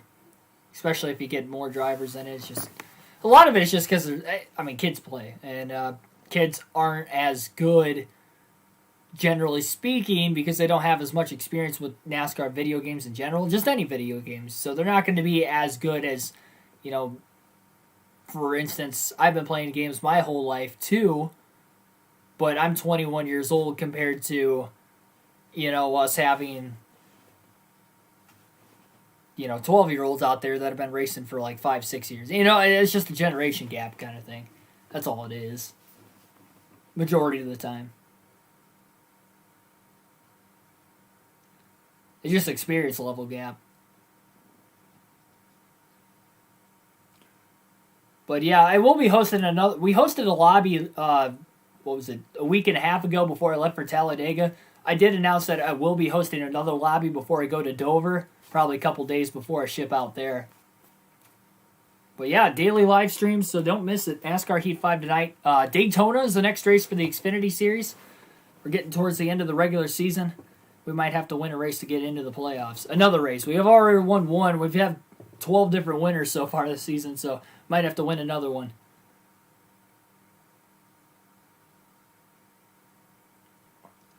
So pit stops under the stage break are going on right now. No cautions for incidents so far today through the first two stages. Very clean race. Aggressive and hard racing, but clean nonetheless. It's what you like to see. Kyle Larson wins the race off pit road, followed by Kyle Busch. Great job for Busch's pick crew, not losing spots that time. They've been slow the first three stops. They picked it up. They stay stagnant. Went in second, came out second. Biggest gainers on pit road. Harvick gains 4 spots. Blaney gains 2. Biggest loser, Chase Elliott, loses 2 spots on pit road inside the top 10 to both Blaney and Harvick.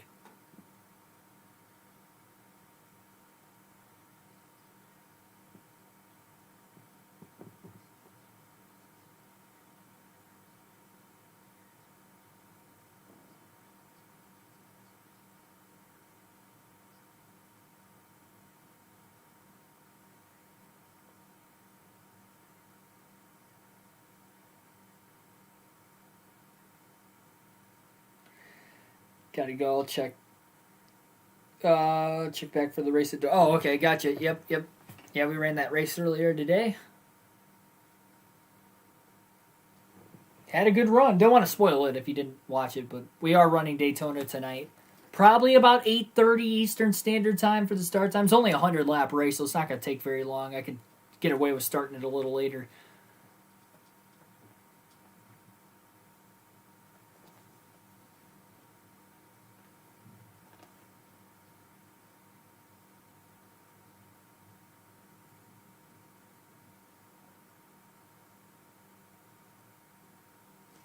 One thing I noticed, I remember back at stage 1, I had mentioned something about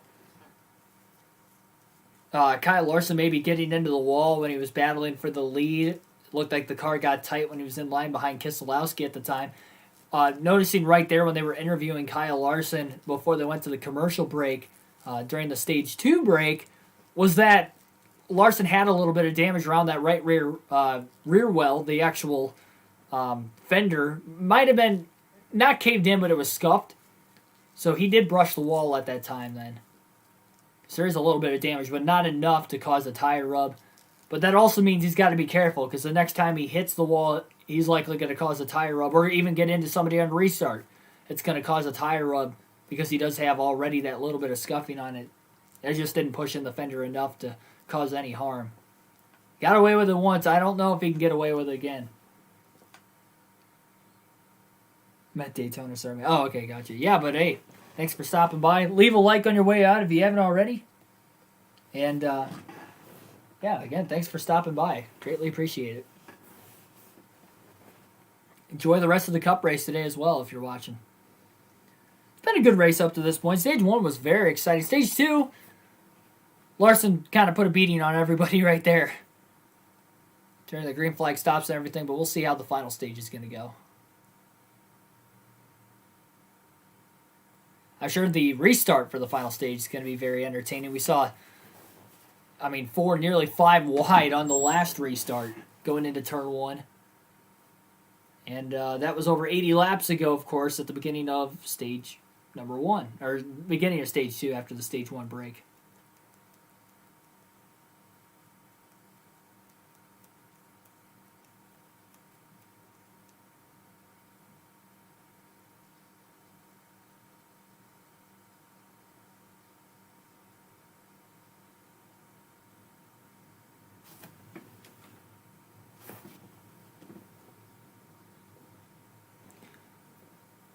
Hey, with this quick race pace, I might actually be able to get around to golfing before we get started today.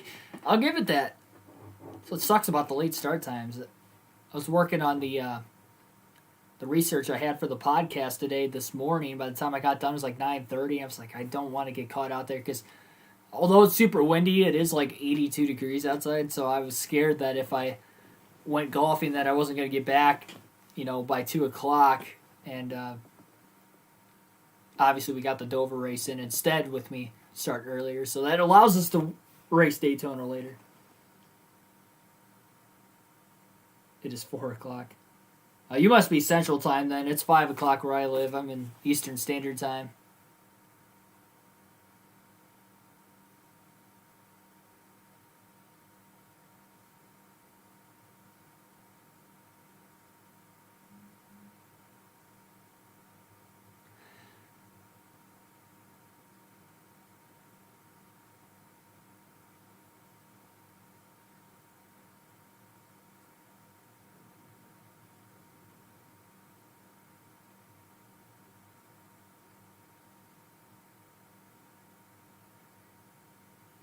They were looking at fans in the stands. They showed a picture of this guy in the stands that said Timmy Hill is better than Jeff Gordon. And Timmy Hill autographed the shirt, so they showed that.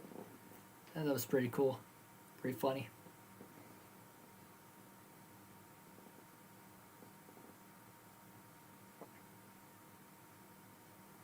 Wow.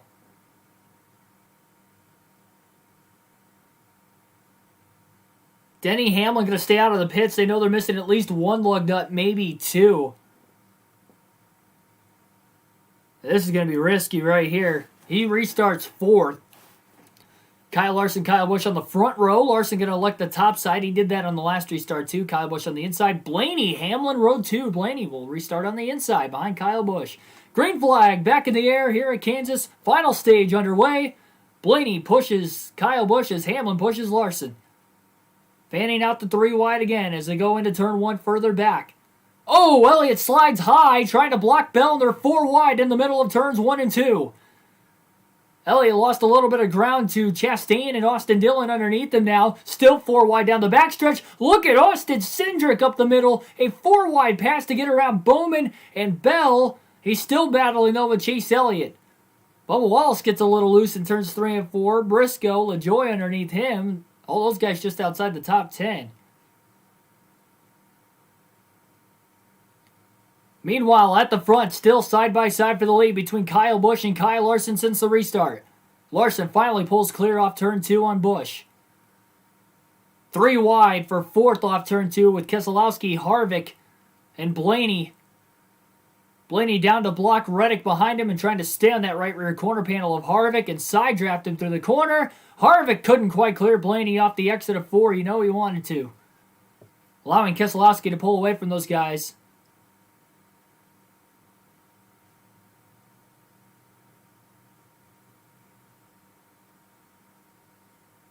Harvick so good in the center of the corner, and he still can't clear, and Bubba Wallace is in the wall off turn 2. Tagged it with the right rear. We saw he was loose on the restart a lap before. He got loose that time too. Not sure if there was contact yet. Have to wait to see a replay, and Briscoe about ran into the back of him. Great save by Bubba Wallace nonetheless.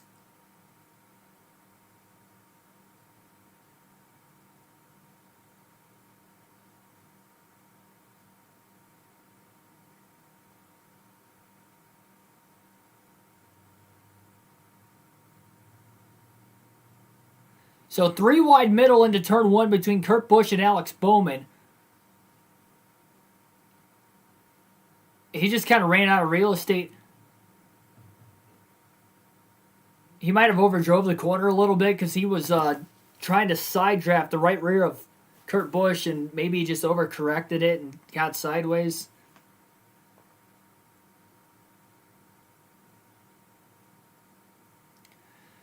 No, yeah, it just lost. I mean, he just slipped out.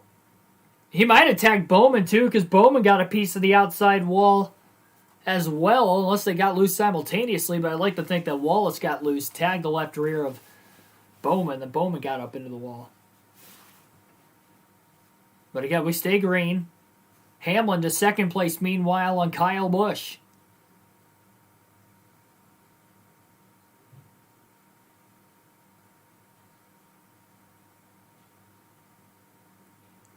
Tough break for Alex Bowman. He's coming to pit road after tagging the outside wall as well. Feels that he has flat spotted the right rear tire. So right side tire's only for Bowman. They're going to try to get him back on the racetrack, but he's going to go a lap down now. Tough break for him. He was running about 15th most of the day.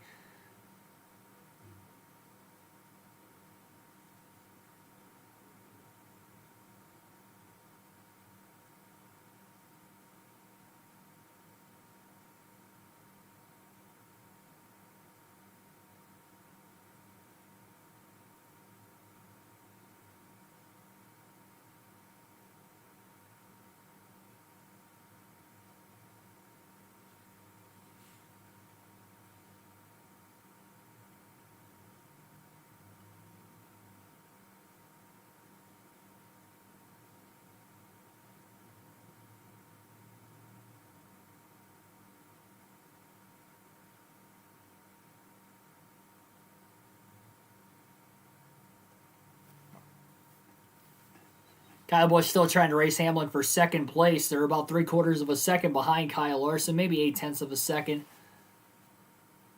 Both run the outside lane. Harvick again with that short run speed. We saw that at the beginning of stage 2. He jumped inside the top 5 then. He's currently in 4th now, but as the run carried on without getting a caution for incident in stage 2, he fell all the way back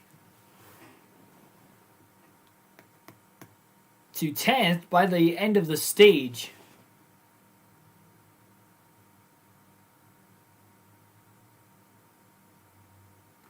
Well, Matt DiBenedetto inside the top 10 in 9th. He started up towards the front earlier with the random draw. Ran top 10 for a little bit, and then by the end of stage 1, he faded just outside the top 10. But currently, he's back up to 9th place.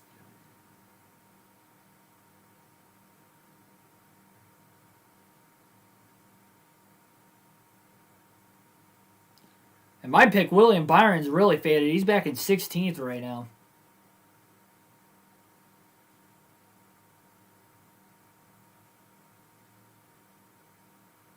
.90 laps to go. Currently in this race, again, still 1 pit stop left to the end of this one. Not only Hamlin's in second, but remember, he definitely is missing 1 lug nut. Maybe 2.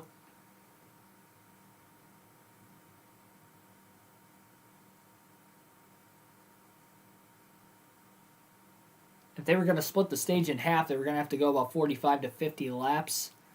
Maybe they pit a little earlier because of a possible risk of losing the right front. Who knows?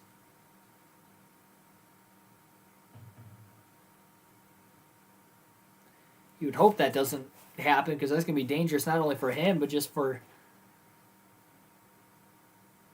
everybody really around him at the time of that possibly happening.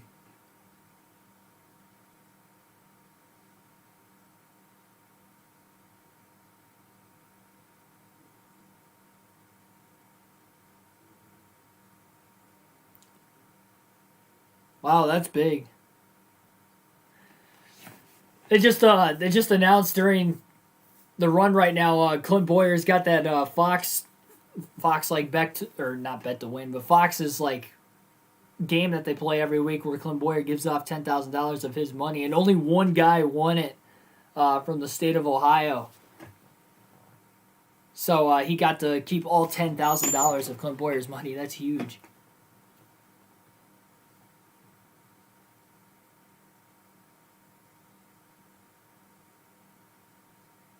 Wow. Briscoe got loose during that transition too there with Wallace and Bowman when they both got up into the wall and he's trying to check up. I saw he almost slid into the back of the 23 of Wallace, but I didn't realize he was completely sideways in the process of trying to slow the car down.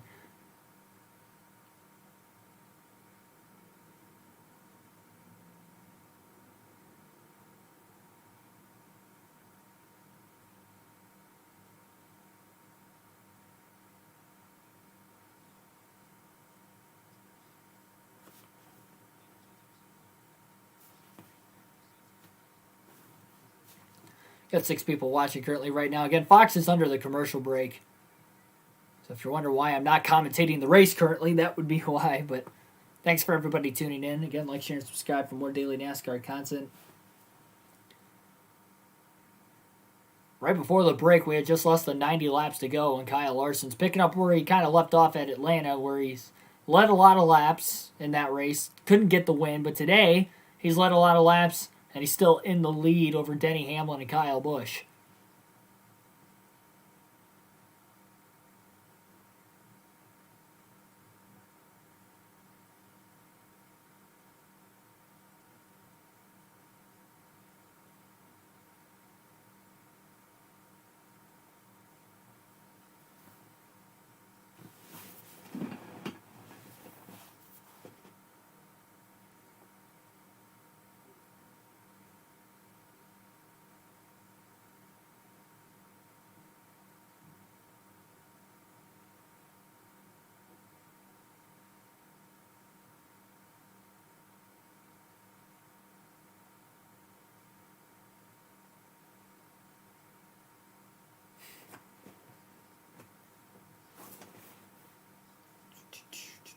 Just waiting for the race to come back from the break. There it is. 83 laps to go, and now they're back.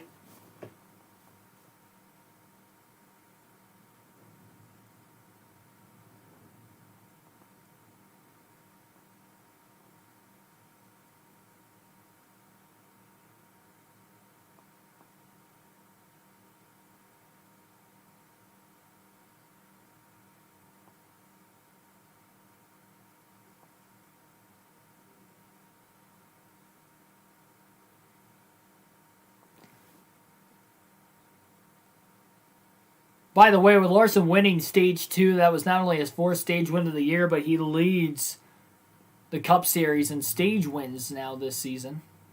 A couple other drivers have 3. Ryan Blaney's got 3. Denny Hamlin's got 3.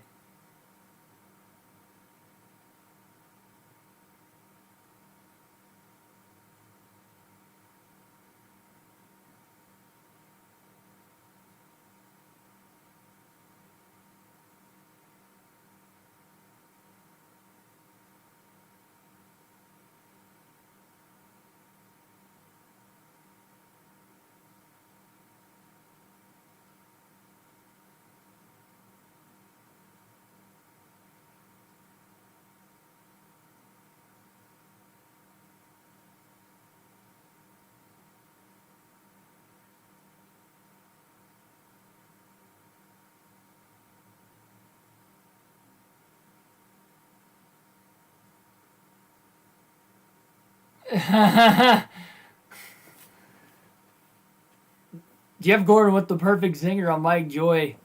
This dad joke. That's somebody that's been a dad for a really long time.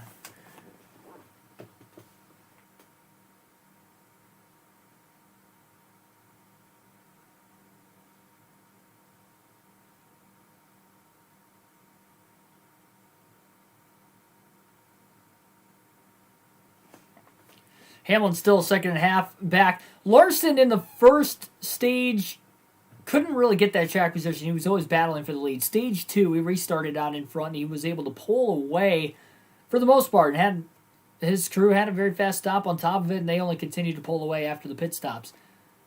In the third stage so far, yes, he has gotten out ahead by 1.5 seconds, but he's not really pulling away more than that. And we're about 30 laps, a little over 30 laps into this green flag run. Again, 3 cautions total, but none for incident. The only 3 cautions were the competition yellow because of no practice or qualifying still. and then the 2 stage breaks.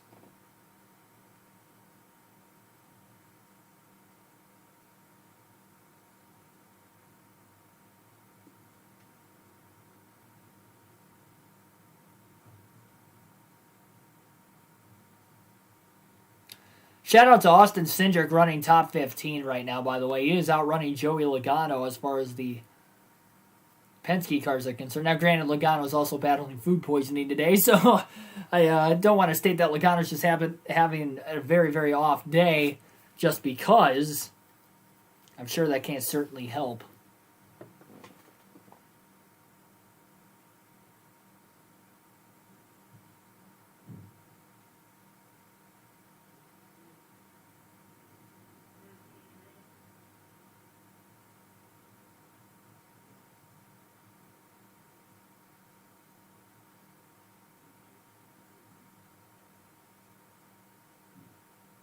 Also, shout out to Ross Chastain, currently in 12th place. I mentioned way back in Stage 1, it looked like he had a fast race car. Well, he's just been consistently just outside the top 10 throughout the course of the day. About that 12th position, 12th to 15th, quite a bit, but he's currently in 12th.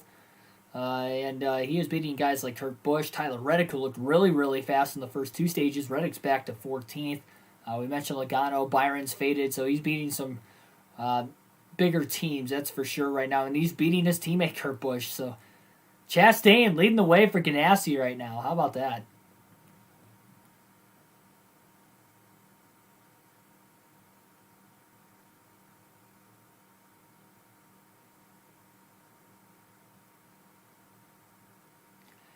You know, Hamlin does not want to ride in second place. You got to think that it has been eating at him running top 5 as much as he has this season and not getting that first win.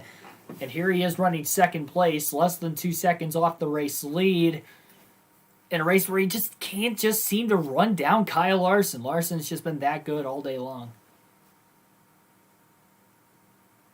Any racetrack, the top lane is the bread and butter. You got to assume Kyle Larson's going to be a favorite. He ran well at Homestead. Vegas, he was able to run the high side. He was able to get the win. Atlanta, he was just able to run very well. I know those are 1.5 mile tracks, but it just adds into it. It's crazy to think, too, very early in the race where you saw all the Hendrick cars running well, you had all 4 of them in the top 15. Most importantly, you had 3 of them in the top 7 earlier. At the end of Stage 1, they were all in the top 7. But right now, Kyle Larson's the only Hendrick Motorsports Chevrolet in the top 10. The next closest is Chase Elliott in 11th. Wrong on Byron and Bowman getting a top 10 today. The Byron still got a chance because the race isn't over yet. He's on the lead lap. But Bowman getting into the wall, having to pit. He lost his lap running inside the top 15. But I was expecting Bowman to maybe have a little bit better of a day.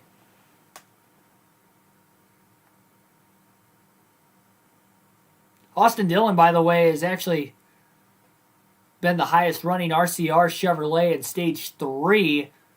And it's not really that close with Reddick falling back to 13th because currently Austin Dillon's in 7th. Great run. He's had a lot of great runs this year. I think a lot of people failed to realize how good of a season Austin Dillon's had this year. 4 top 10s in the first 6 races, but he scored a lot of stage points. And he's just been consistently just outside the top 10 for most of the year. And race finishes when he's not getting the top 10s because he's sitting 12th in the point standings. Could move up after today with the way he's had a very, very good one going for him.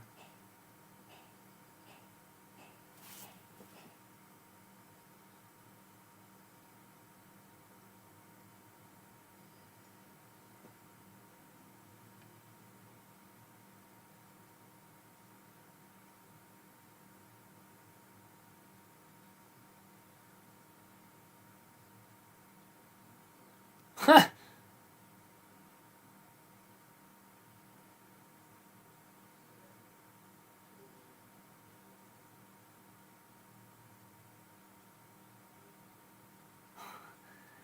That was a new Geico commercial. Geico's always nailing it with the commercials, by the way.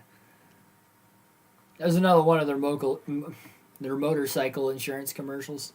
Guy was chalking the baseball field before a game, and he had the lines like all the way into the outfield, not paying attention. The dude that was watching him do it scolded him for it.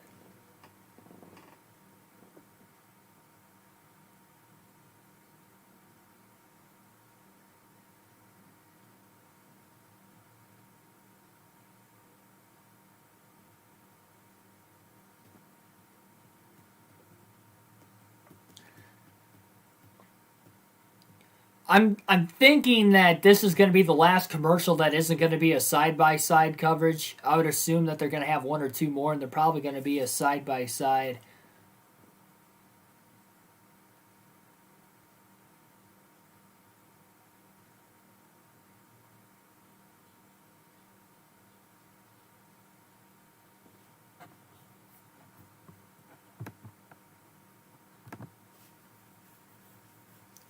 Still green flag. We have not had a race so far this season go caution-free as far as incidents, and this could be the first one.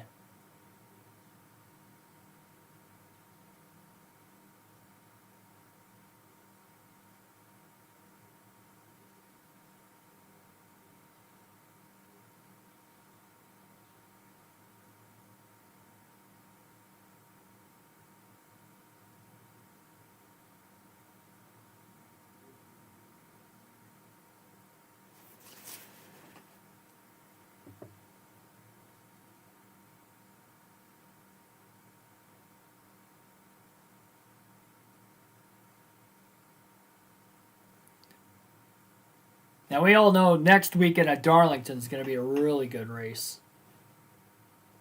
Not sure if I'm going to cover that race specifically next weekend with it falling on Mother's Day. I'm going to be watching the race, but don't think I'm going to have enough time to stream. We'll have to wait and see. How about my man Ryan Blaine? You got to give a shout-out running 5th right now. He's ran good at Kansas. He finished 7th here last season in the fall. So, I mean, it's not a surprise. Plus, he's been good on the mile and a half this year. The entire 12 team has, but he's also the highest running Penske guy because he has passed Keselowski recently during the commercial break as well.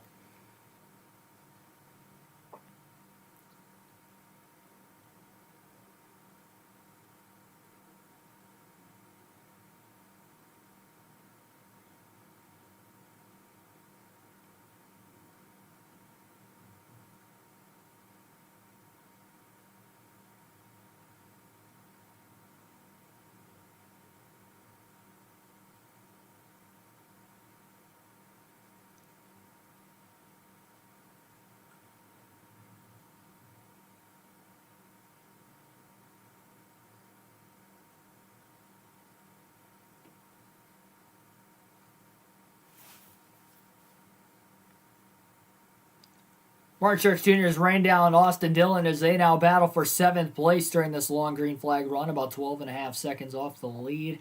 They're in that little bubble by themselves, really, because Chase Elliott's 3 seconds behind this battle for 7th. Next driver for position ahead of him is Keselowski. He's still about 2 seconds ahead of Austin Dillon in 7th.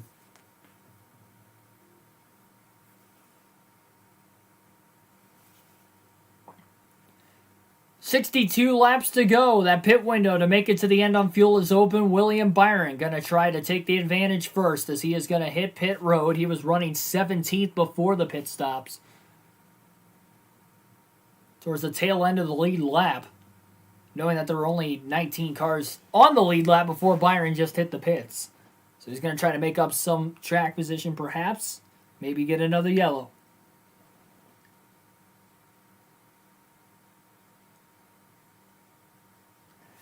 Not sure exactly how to pronounce your name right there, but Dante, I'm going to guess. Welcome to the stream. And currently 60 laps to go now. Kyle Larson leads by about 2.9 seconds over Denny Hamlin in the final stage. And we're going to be seeing more green flag pit stops coming up very soon. It'll be the final stop of the day, barring a caution. We have not had a caution for incident all day long. Very fast race pace. This thing is flying by. Drop of the green flag. And we only have 60 to go in a mile and a half, might I add. But the drop of the green flag was less than 2.5 hours ago up to this point. I mean, this race is easily going to be under 3 hours. Again, barring a huge wreck fest, I guess, at the end of this race.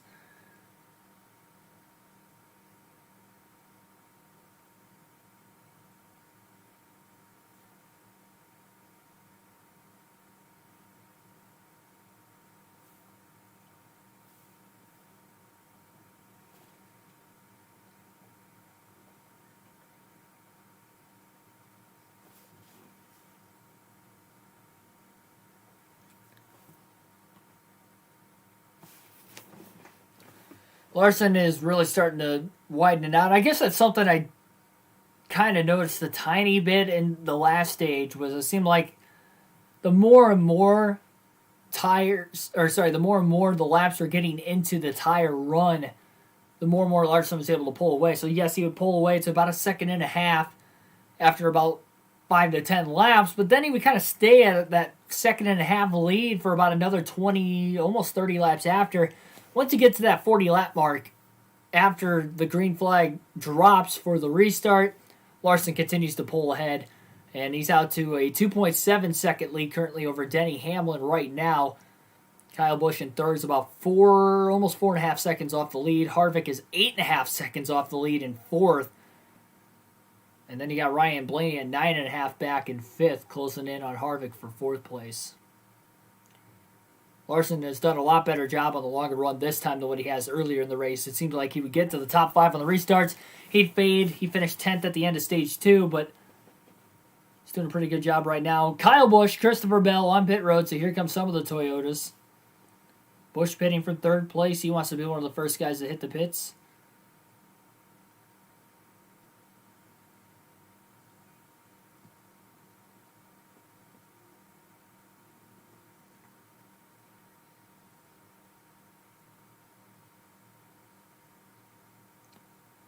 Brad Keselowski also in the pits. He was inside the top 6. Kurt Busch was in top 10 for a little bit today. He was just outside the top 10. DiBenedetto was running around 9th or 10th for a lot of stage 3 is in the pits. So a lot of green flag pit stops. Denny Hamlin, Kevin Harvick, Ryan Blaney all come into pit road this time. Kyle Larson still on the racetrack. He was the last driver to hit pit road during the last set of green flag pit stops midway through stage 2. It looks like that will be the case once again here. Only cars on the lead lap that still have to pit that were in the top 10 for most of the day would be Larson, Truex, and Reddick. Reddick, though, was 14th before the pit stops happened, so he kind of faded in the final stage.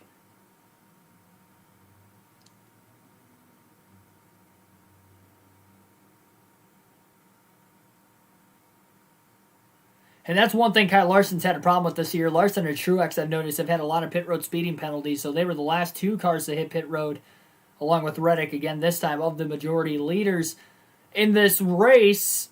So have to hope that they don't get some pit road penalties this time. Clean stop. Larson was on pit road currently. Just made his 4-tire stop. He's now just working his way off of pit road. But again, he had about 2.9 seconds back to Hamlin. Hamlin pitted about 2 laps before Larson.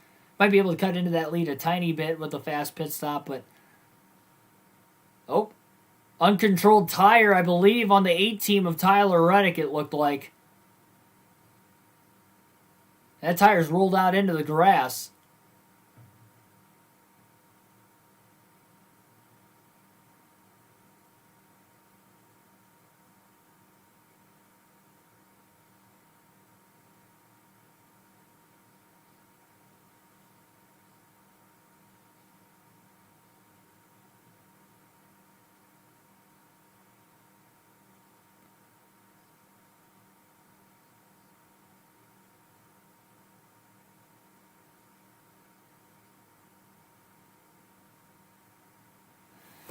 So that tire from Reddick's pit box.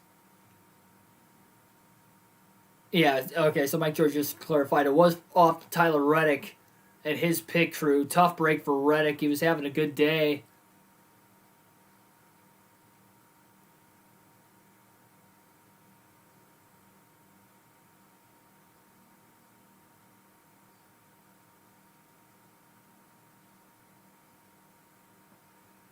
The tire's sitting out on the race. Well, it's not on the racetrack. It's in the grass.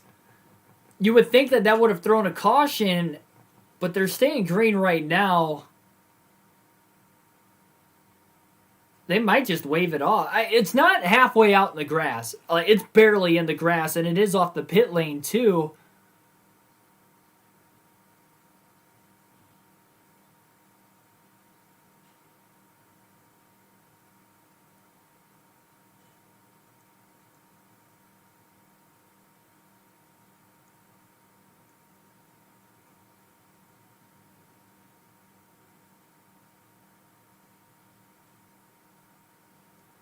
Ricky Stenhouse Jr. in the pits now. He was in the lead position along with Chris Buschy. They're the last drivers to hit pit road that are on the lead lap. Buschy's still out on the racetrack, stays out at least one. It looks like 2 laps longer than Stenhouse now. And again, Kyle Larson gained more time on pit road, just like he did during the last set of green flag pit stops. Kyle Larson is about 4 seconds ahead of Hamlin. He had almost a 3-second lead on him before the stops.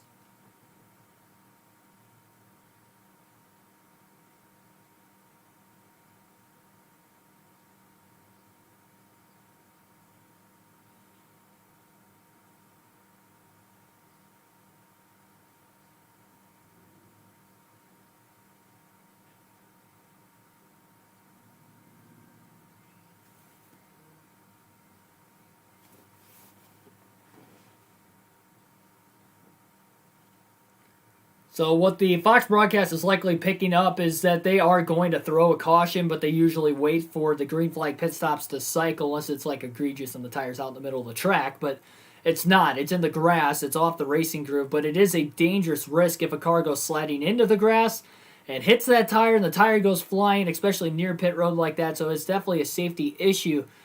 But that's what doesn't make any sense to me, is if it's that big of a safety issue, why... Like, if it's that big of a safety issue, then why don't you throw the caution initially? And if it's not that big of a safety issue that you don't throw the caution immediately, then why throw the caution at all? Like, that's what I don't understand. You know, I get not wanting to trap somebody a lap down just because of the tire, but at the same time, it's a racing, incident. Even if it's on pit road, like it's a racing incident, so I feel like they should have just thrown the caution immediately. Instead, we're just going to wait. And this could actually be beneficial for Chris Buschy if you think about it, because if he stays out as long as he can, and they throw the yellow as soon as he comes to pit road, he's going to cycle back through as the leader again. Unless they wait for him to come off the pit lane. Maybe they don't throw the caution at all. We'll just have to wait and see.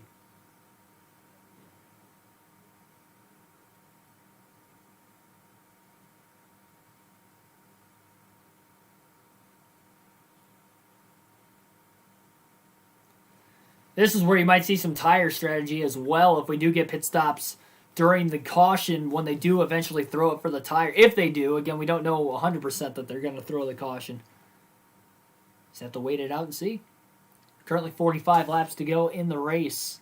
Buschy leads, but once he hits pit road, the lead will be taken back over by the guy who has dominated most of the day, Kyle Larson.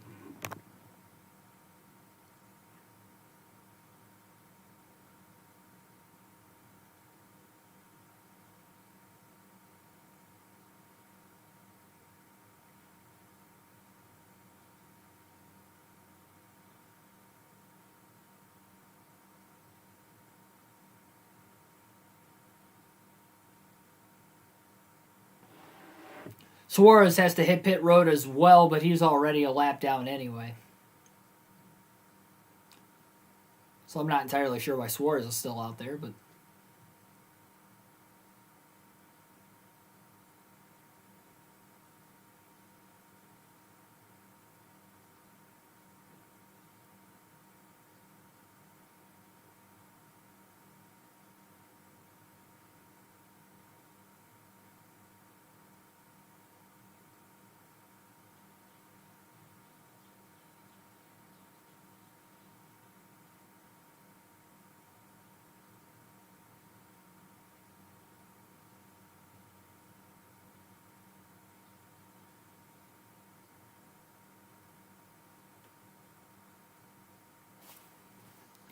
.42 to go. It's just basically waiting to see when Buschy hits pit road if NASCAR is going to throw the caution.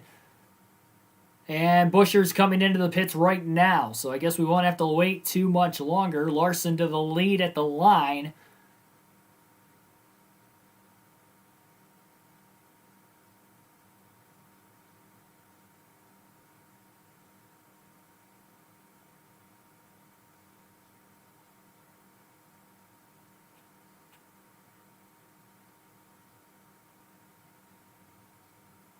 Yeah.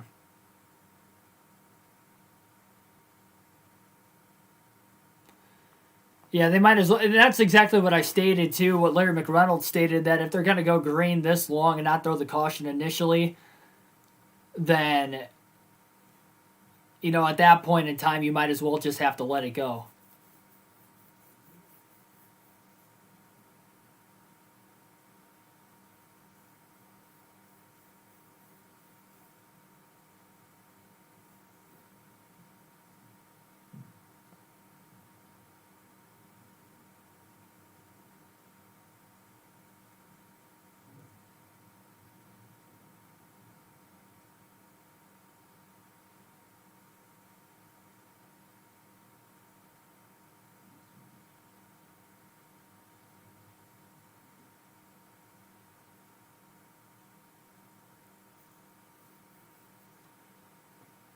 So I mentioned Denny Hamlin was about 4 seconds back of Kyle Larson when the pit stops ended. Hamlin's closing in on Kyle Larson for the lead.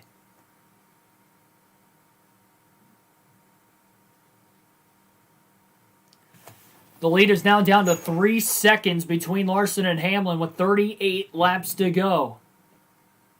Hamlin is closing. Caution! Caution is out.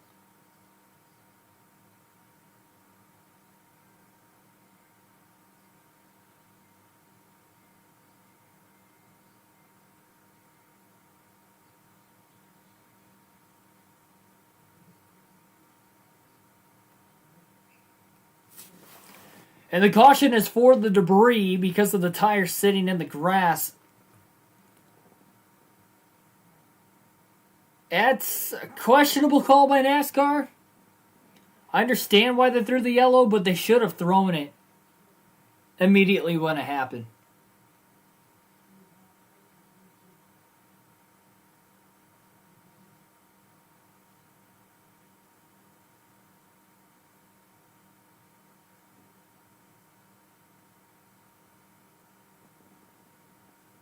I mean, that costed Chris Buschy big time. They just stated, he was leading the race and then he went a lap down.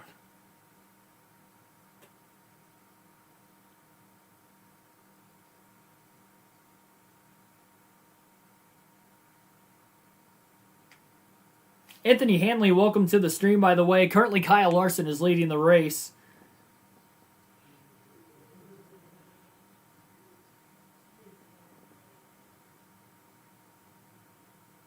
Staring at me again. Yeah, but welcome, though, Anthony. Kyle Larson is leading. Caution's out with 38 laps to go. Just our first caution for incident today, and it's for debris. Uncontrolled tire from Tyler Reddick has rolled out into the grass during the green flag pit stops.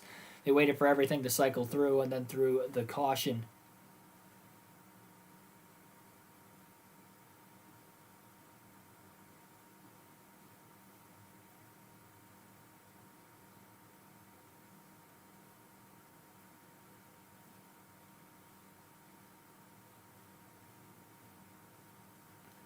More pit stops under the caution. We'll see if anybody takes a two-tire strategy. For right now, everybody seems to be taking 4, at least of the top 5 that came to pit road.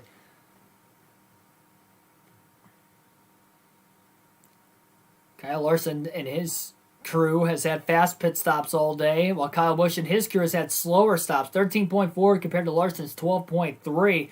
Kyle Busch's pit crew has been just off all day long. All but one stop, really. At least he didn't lose spots on pit road. And there's the two-tire strategies that I wondered if we'd see. Joey Logano takes 2 tires, but he comes out 4th, so he's not going to have the clean air. I don't think that's going to work out for for Logano. If more drivers would have taken 2 tires, or if Larson... Sorry, I keep saying Larson. If more drivers would have taken 2 tires, or if Logano would have cycled to the lead after taking just a couple tires, would have been fine. And Kevin Harvick and his crew with a penalty, an uncontrolled tire. We usually count on Harvick and his crew to have one of the best pit crews in NASCAR, but an uncontrolled tire is going to cost Harvick a ton of time.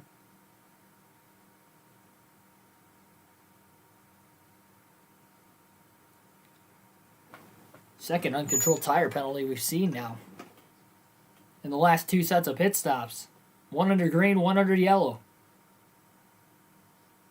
Thanks for joining back, by the way, Patrick. Well, we're going to be shaping up for another crazy race start. They only get crazier in these NASCAR races as we get closer and closer to the end. Well, we're going to have a restart with about 30 laps to go here at Kansas. Again, just our first caution for incident today, an uncontrolled tire off Tyler Reddick and his pit crew. Rolled out into the grass, waited for green flag pit stops to end, and then they threw the caution. I guess, according to Clint Boyer and Jeff Gordon, they usually do that. They usually wait for the green flag stops to cycle out. But at the same time, what I was stating and what Larry McReynolds had stated too was that if they were going to wait that long to throw the yellow, I'm surprised they threw the yellow when the stops still cycled, because it was probably a good 15 laps between when that tire rolled off into the grass and when Chris Buescher cycled through his stops, staying out waiting for another caution to happen, and it just never happened. You wait that long, why throw the yellow at that point if you don't deem it's a safety issue?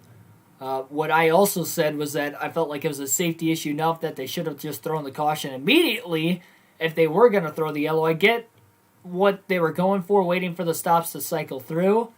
But you can also argue that maybe they're thinking, well, it's going to be a later race restart, so if we throw the caution there versus now, you got to assume that could have been a thought process of NASCAR also. It definitely, raises questions for sure. Did they make the right call? I think they did somewhat, because I do think they should have thrown the caution, but I think they should have thrown the caution right when it happened and not 15 laps after, because at that point, if it's not a big enough of an issue to throw a caution for a 15-lap period, why throw the caution at all? So that's kind of my quick thoughts on it. And I'll probably have to state that again tomorrow during the post-race version of the NASCAR Fantasy Podcast. That will be at 5 p.m. Eastern Standard Time. Always on 5 p.m. Eastern Standard Times the day after the race, unless I'm at the racetrack for the weekend. So like Talladega, I end up not being able to do it till Thursday. It'll probably be the same for Dover as well.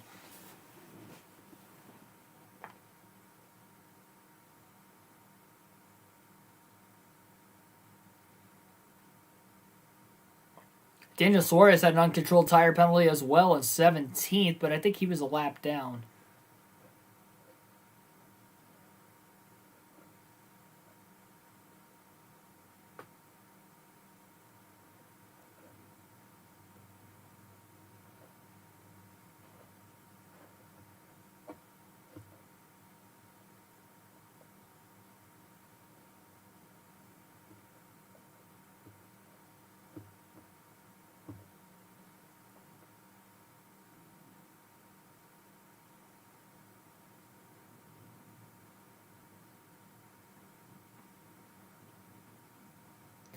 And that's the problem, too, though. And I get NASCAR, they shouldn't have to communicate to the teams whether they throw the caution or not.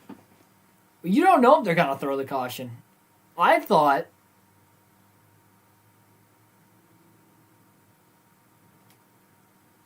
Okay, so there we go.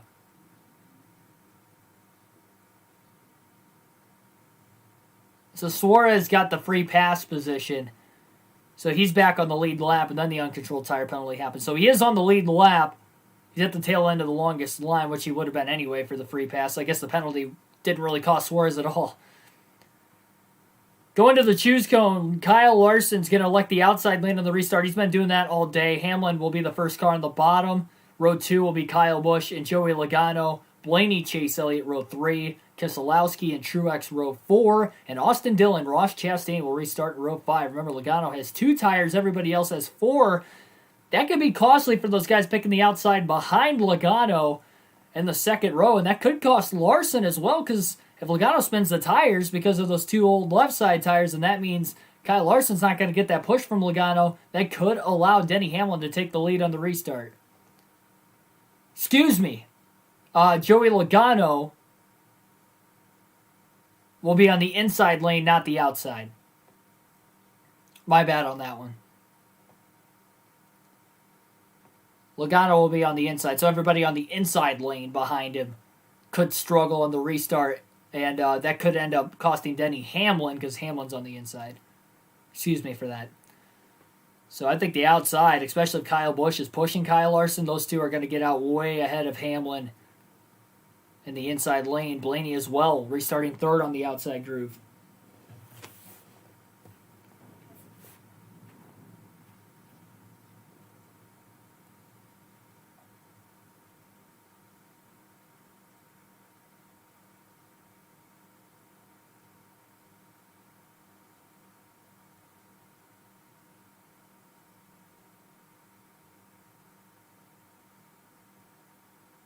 Green flag back in the air, and there's the jump on the restart. Larson gets on the outside. Hamlin's going to have to aggressively side draft him now into turn one with the green flag back in the air, but Kyle Busch is giving a massive push to Kyle Larson. Hamlin holds on the throttle, tries to crowd Larson off turn two, still side by side down the back straightaway. Logano's holding his own pretty well on two tires on the inside. Elliott with a block on Truex, about blocked him into the infield.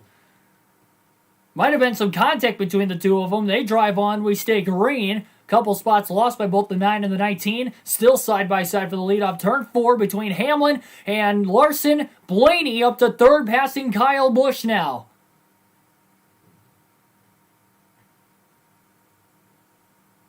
After passing Joey Logano, Keselowski on the inside of him as well. Nearly 4 wide off turn 2, back in the pack. Larson and Hamlin still side by side for the lead. Busch back around Blaney for third. Kyle to the outside. Busch, that is. Larson into the middle lane, and Hamlin is clear for the lead off turn 4 on the bottom. What a restart by Denny Hamlin. Larson's been taking the outside. It's worked for him all day. Why not take the outside there? And I'm shocked Hamlin, without getting a push from Logano, was able to get to the lead. Great work by Denny Hamlin, and now he's got to hold off the fastest car in the field to try and win this race with 30 to go. XX, welcome to the stream. Larson going to the top. Hamlin's gripping and ripping the bottom. Again, Kyle Busch third. Blaney fourth. Logano still holding down everybody in fifth. Keselowski still on his inside. Ross Chastain in seventh, looking to get around both the 22 and the 2. Keselowski finally clears Logano. Logano's going to continue to fade on those old tires. He's been about a 15th place car all day, as well on top of it. Can't blame him for the strategy call. You got really not a whole lot else to lose. He's already got a win. He's locked into the playoffs, barring more than 16 different winners. So now Hamlin's going to try to do exactly what Joey Logano was able to do last season, and that is just try to block the lanes that Larson's trying to pick, get the dirty air on the front nose of Kyle Larson. You got to know that Hamlin is intensely awaiting that first win of the season. He's been so close so many times this year. He's going to probably do whatever it takes to get to victory lane today. Larson again to the middle to upper groove. Hamlin kind of ran a little bit off the bottom, but he didn't quite take the line away from Larson like he would have hoped that time. Larson's got a great run through the tri-oval. And a huge run into turn 1. Larson to the top, Hamlin down to the bottom.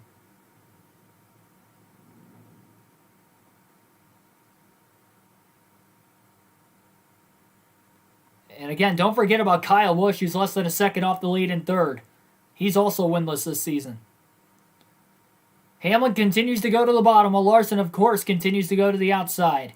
No surprise there with Larson, that he wants the outside groove. Not only has he been running there all day, most of the field's been running there all day, but Larson, outside, you know what's going to happen. But Hamlin does not want to give up the bottom, because he feels if he does, that is where Larson's going to go to try and make the pass when he does get close enough to make the run. Right now, he isn't close enough. He might be, though, this time into 3 and 4. Nope, again, Larson stays consistent with the outside groove. Hamlin on the bottom.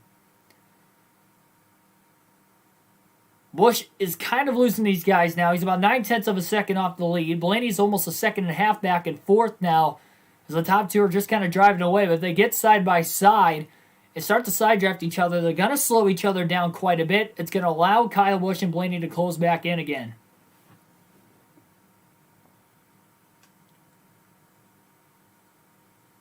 Larson now finally to the bottom as Hamlin goes to the outside.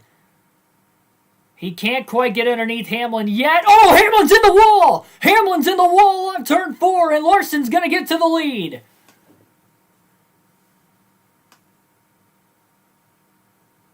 Hamlin loses control of his race car into the wall. We stay green. He's lost a lot of momentum. Here comes Kyle Busch now to challenge for second. Hamlin just overdrove the corner. Kyle Busch to second. Blaney to the inside now for third. And will that damage cause a tire rub and maybe cut down one of the right side tires on Hamlin's race car?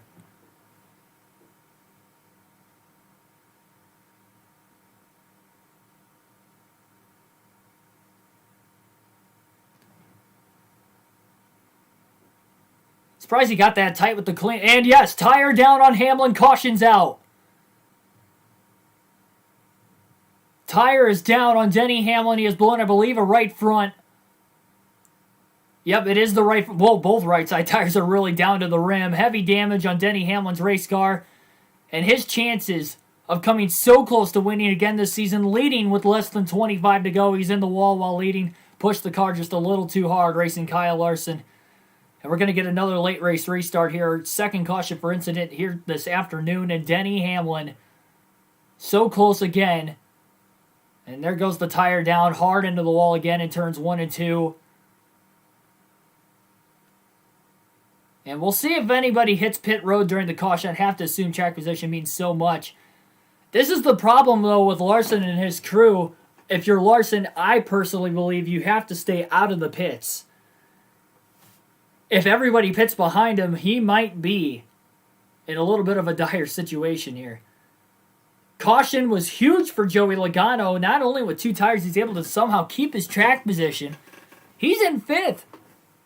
I still don't think he's going to drive to the lead necessarily on 2 tires, but considering he was running 15th the whole race, if he gets a top 10, this strategy is a win for Logano.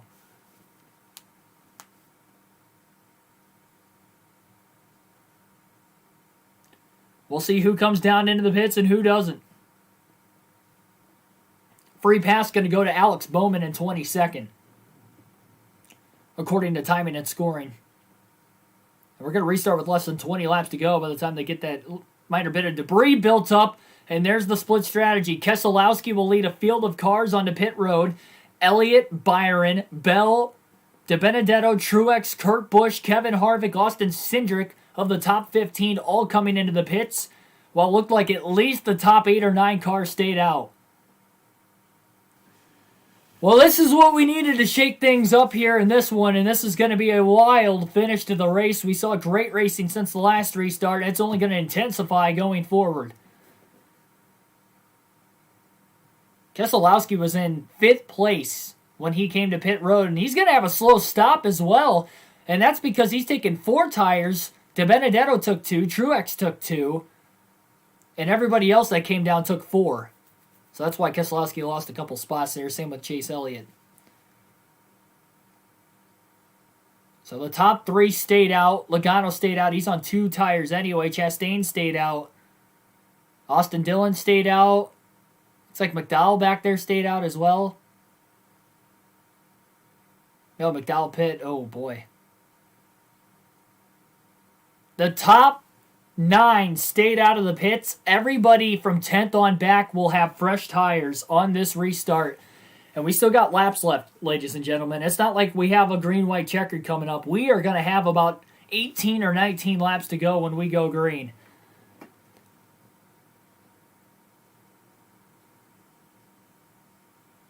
Well, Patrick, we could very well get a 10th different winner, figuring Kyle Busch is 2nd right now.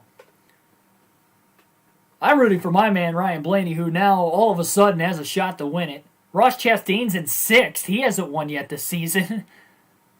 Austin Dillon as well in the top 10. He's been in the top 10 for a large part of the second half of the race today.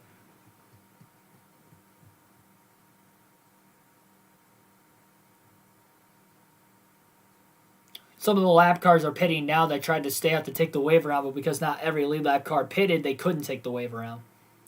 So they ended up coming onto pit road. Denny Hamlin still continuing, his crew at least, continuing to try to pull those fenders out on the right side tires. And Denny Hamlin, I mean, he's got nothing to lose. He's got a major lead above the cutoff line, and I know you got to be racing smart there. I get racing hard for the win, not having that win, but it got the best of Hamlin right there.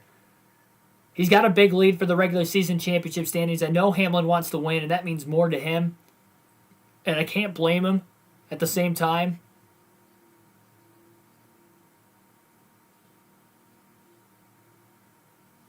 But this is definitely troublesome. And with this these couple cautions coming out late in the race, I don't think I'm going to be able to golf today now.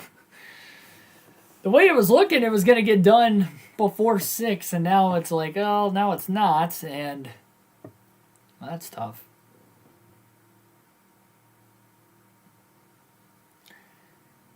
Nine people watching. Stay tuned. Live commentary of the race. Me, myself, and I, and this is going to be an exciting finish. It has already gotten shaken up with the caution before this due to the uncontrolled tire in the infield. NASCAR threw the yellow. It was off Tyler Reddick's car. They're going to come to the choose cone. We'll see if Larson's going to choose the outside again. He's been on the outside all day. That was the only time it bit him. Decisions, though, out of Larson. He's going to stay with the top. Kyle Busch to the bottom. Blaney to the top. Logano to the bottom.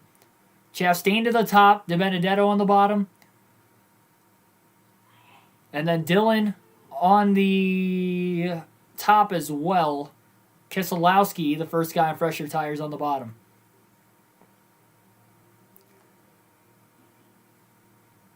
Again, the field is split right now. The top 9 stayed out of the pits. Everybody behind them on fresh tires. We're going to have 18 to go when we go green. Row 1 will be Kyle Larson and Kyle Busch. The Kyle and Kyle show once again, with Larson restarting in the top lane, Busch on the bottom. In row 2, it'll be Logano on the inside, Blaney on the bottom. In row 3, Matt DiBenedetto, Ross Chastain. 2 drivers that have been in the top 10 for a large part of the second half of the race. They will be in row 3.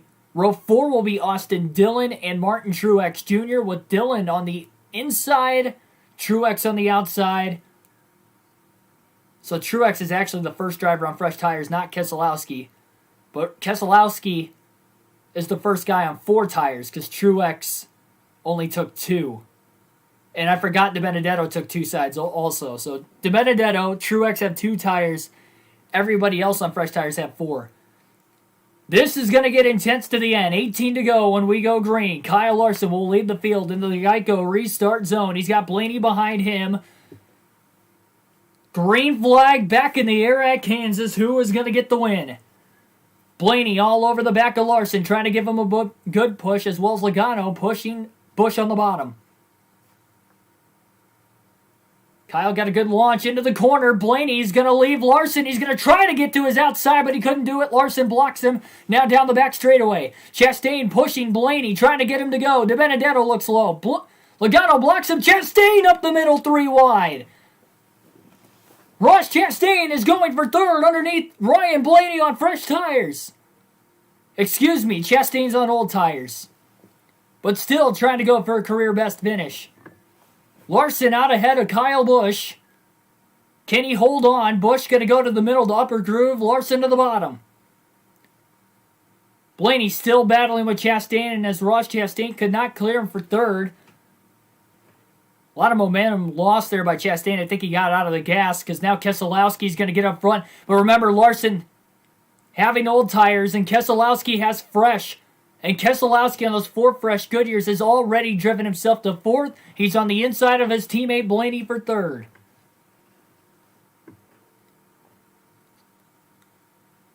Keselowski with the good call. He was in 5th when the caution waved. He decided to take tires. He is up to 3rd already, less than a second off the lead from Larson and Busch, with 15 to go at the line, and Busch is not going away anytime soon either. He's all over the back of Larson off turn 4. Still 2 and 3 wide, back through the traffic, and I believe Logano got the wall off turn 4. Never mind, I think it was Austin Dillon. Somebody got the wall off turn 4. There was some smoke at least. Have to wait and see if either Logano or Dillon might cut a tire. Oh, cars, contact on 2. They're crashing behind. Stenhouse is in the wall. Slides to the inside. Caution is going to wave again. He got into the side of somebody off turn 2. And he got into Cindric. Cindric and Stenhouse get together off turn 2. Where Stenhouse slid up into Cindric. Cindric compacted the outside wall, and cautions are breeding cautions late at Kansas. With 14 to go, we have another caution.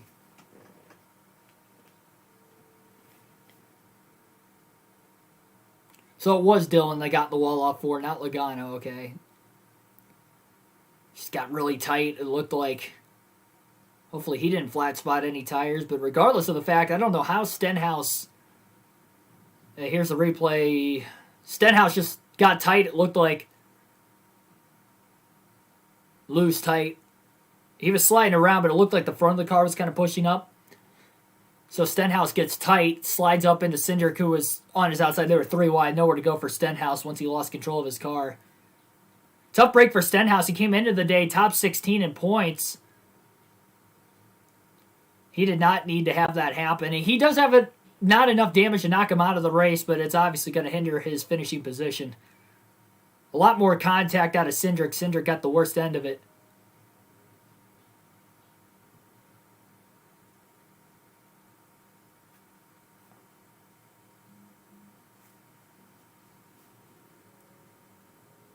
Brad Keselowski might have a good shot at going for back-to-back wins because he is the first driver on fresh tires and he is in third at the timing of the yellow. Elliott, also on fresh tires, is in fifth.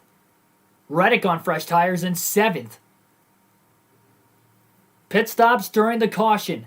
Couple drivers pit, but not a whole lot of them. Logano comes into the pit lane. He fell back on that last restart. He hung on the time before that. Drivers on even fresher tires behind him. There was no chance he was going to stay in at that time.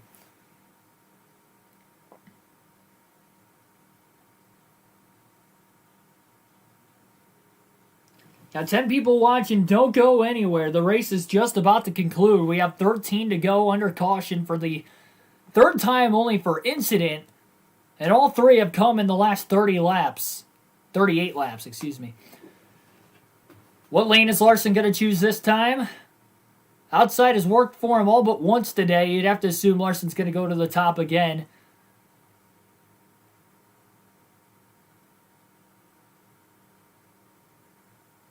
Keselowski on fresh tires. The 4 drivers on old tires at the top is Larson and Busch, who will restart on the front row. Blaney is in 4th currently, coming to the choose cone. He's on older tires, and then Chastain at 6th is also on older tires. But everybody else is on fresh. DeBenedetto only has 2 fresh versus 4, and then also 2 fresh on Truex.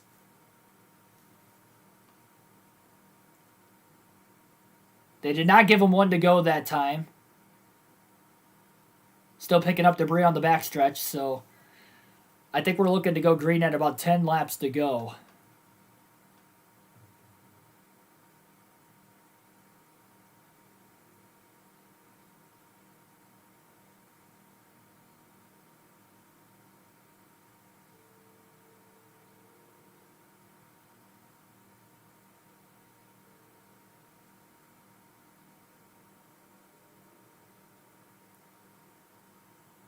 Ross, question mark. Yeah, Ross Chastain has had a great day today. This has been his best run of the season by far. He's been in the top 10 for a large part of Stage 3, which is why he stayed out of the pits during the caution. The only driver that was actually running very fast today that pitted for tires was Keselowski. He was in 5th during the second to last caution. This caution plays right into his wheelhouse. Now, it did look like he was closing in on Busch and Larson before the caution, so if anything, maybe the yellow flag is going to actually buy Larson and Busch more time. We'll have to see. We know Ryan Blaney being very clutch. These are the situations that Blaney thrives in, it seems like. Never has he won a race unless he has passed a car for the lead in the final 10 laps. So we're going green with 10 to go. They're coming to 1 to go this time, so they will get to choose what lanes at the choose cone this time that they will choose to restart in.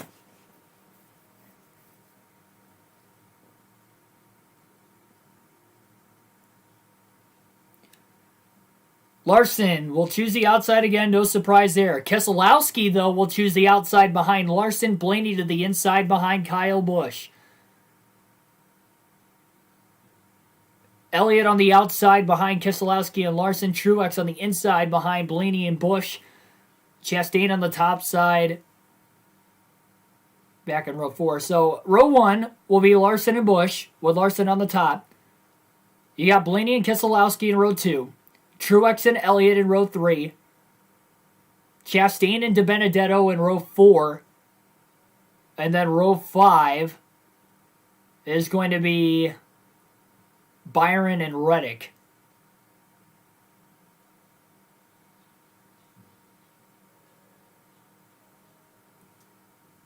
Comment in the comment section below in the chat. Who do you think is going to win when we go green with 10 to go? Keselowski might be sitting in the best shot to win this race.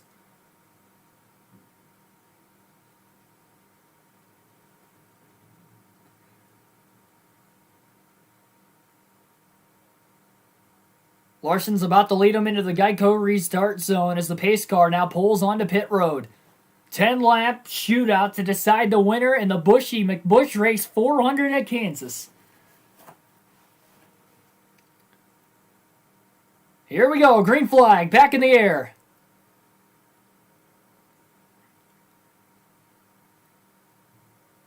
Keselowski gets loose trying to block Chase Elliott, and Elliott gets to the outside of Keselowski on the restart. Kyle Busch with the jump on the bottom is going to clear Larson off turn 2 for the lead. 3x3 through the pack. Blaney up to second, trying to get around Larson. Oh, car spinning. Bell off turn 4 goes around. Stenhouse piles into him. Hard hit into the outside wall. Ryan Preece is collected, and the caution is out again. Not even a lap into the restart that time. Tough break for Christopher Bell. Looked like he had it saved until Stenhouse drilled him. Both the JTG cars involved. Fire underneath Stenhouse's car.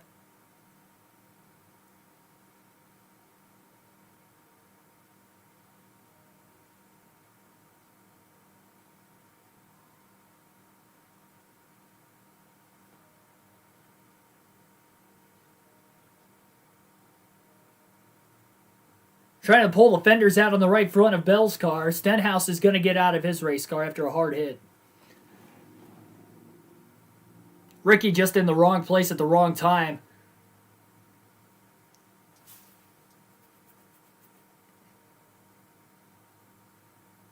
Four cautions for incident, all in the final 38 laps.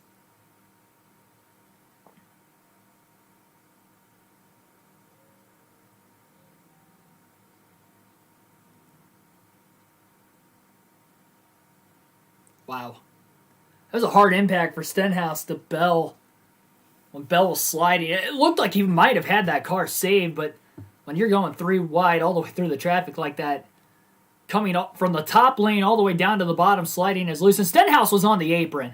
Stenhouse was on the apron trying to get out of harm's way. He just had nowhere to go. And as Bell was coming down the bank into the racetrack, he just caught him at the right time. And then after Bell had made contact with Stenhouse, it ricocheted Bell to the outside into the 37 of Preece, who was in the outside lane. So both the JTG Doherty cars have just crashed in the same accident with less than 10 to go. That's just tough.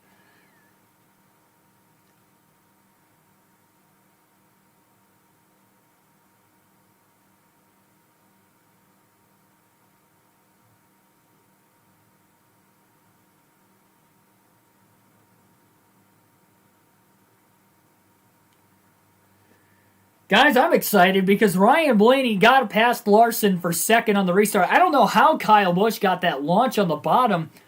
Larson's been taking off well in the restarts on the outside lane. He only lost the lead once, but that was because Hamlin, was side-by-side side-drafting him for a couple laps and had the advantage on the bottom one corner.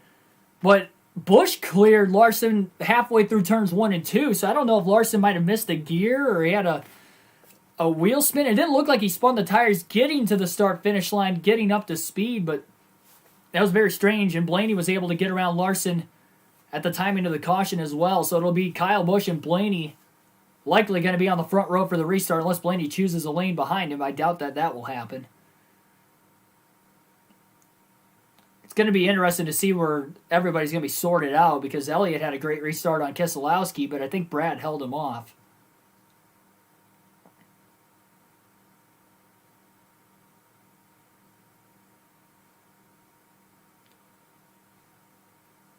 I mean, Kyle Busch just got shot out of a cannon.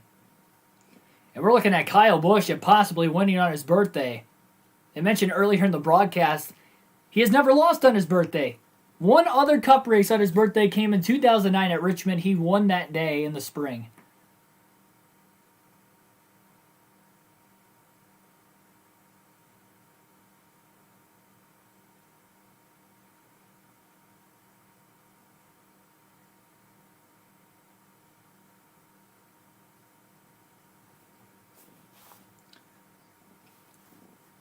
Oh man, dude, I'm pumped. Blaney's in second place on the restart. Oh my gosh, it's gonna be on the front row.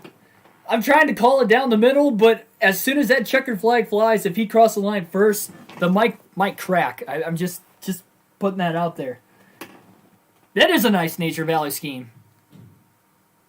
I really do like it. It looks kind of bland, but I actually like it for some reason.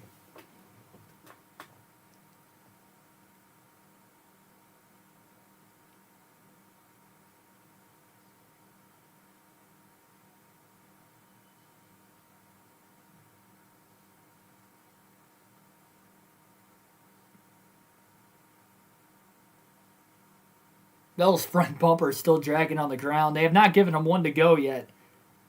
I think they're still trying to sort the lineup out. Ooh. Man, Newman just missed that wreck.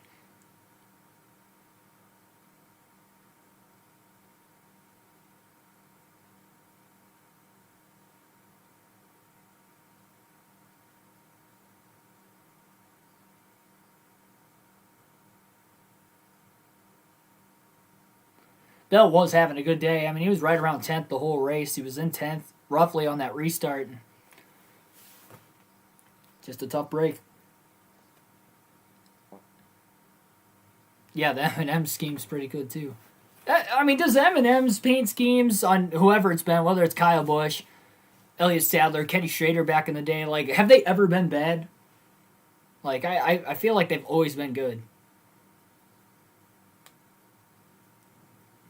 Yeah, I'm definitely not going to be able to golf now. I mean, all these cautions have definitely slowed the race down here after what was a very quick race pace. They have not given him one to go yet.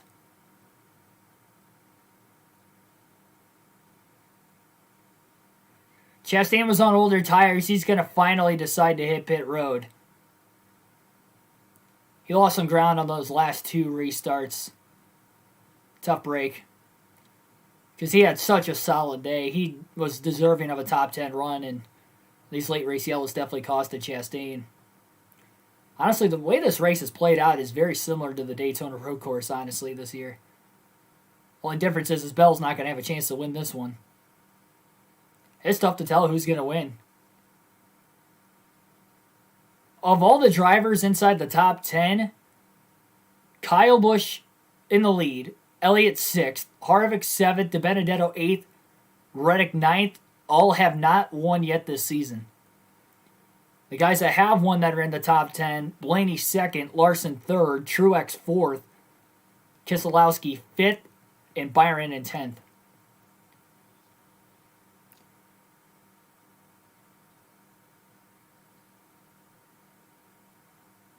Remember, Kyle Busch won Stage 1, Kyle Larson won Stage 2. Could still be the Kyle and Kyle show.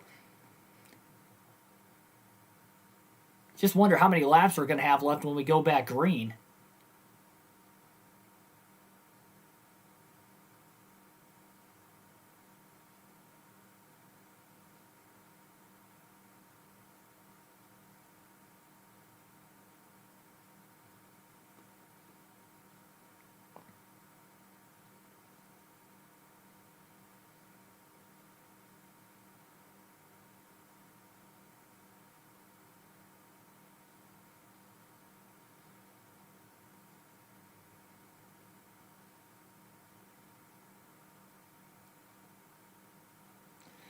I can kind of tell in Mike Joy's voice that he doesn't think that they should have thrown the caution for the uncontrolled tire, and I do agree with him to a certain extent, or at least like he felt, because I remember he originally stated they have to throw the caution for that. Everybody in the booth said they had to throw the caution, but they didn't. They waited, and that's the one gripe I have about that call. So again, I think they should have thrown the yellow, but I think they should have threw the yellow when it happened 15 laps earlier before they actually threw the caution for it.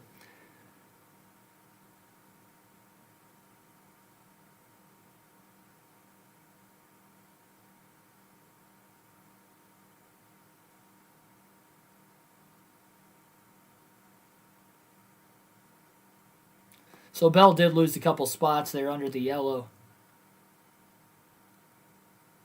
It's going to be a green-white checker finish because they still haven't given them one to go. They'll be coming to 3 to go at the line this time. It's not overtime, but the same rules apply. If they get to the white flag, the next flag will end the race, whether it's a yellow or a checker. And if caution comes out before that, we try it all over again.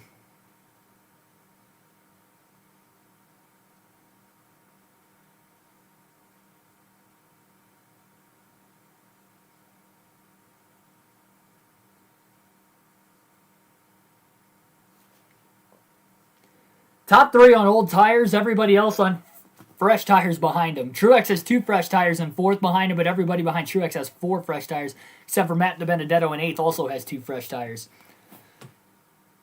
Kyle Busch has chose the inside lane, Blaney to the outside. Larson goes high behind Blaney, Truex to the bottom behind his teammate Kyle Busch. Elliott on the outside as well in row 3 with Keselowski on the inside. Harvick on the outside in row 4, DiBenedetto on the inside, Reddick on the outside, row 5, Buescher inside row 5. Great rebound by Chris Buescher, coming from the free pass under that uncontrolled tire penalty with 38 to go. Back to the top 10, what a run.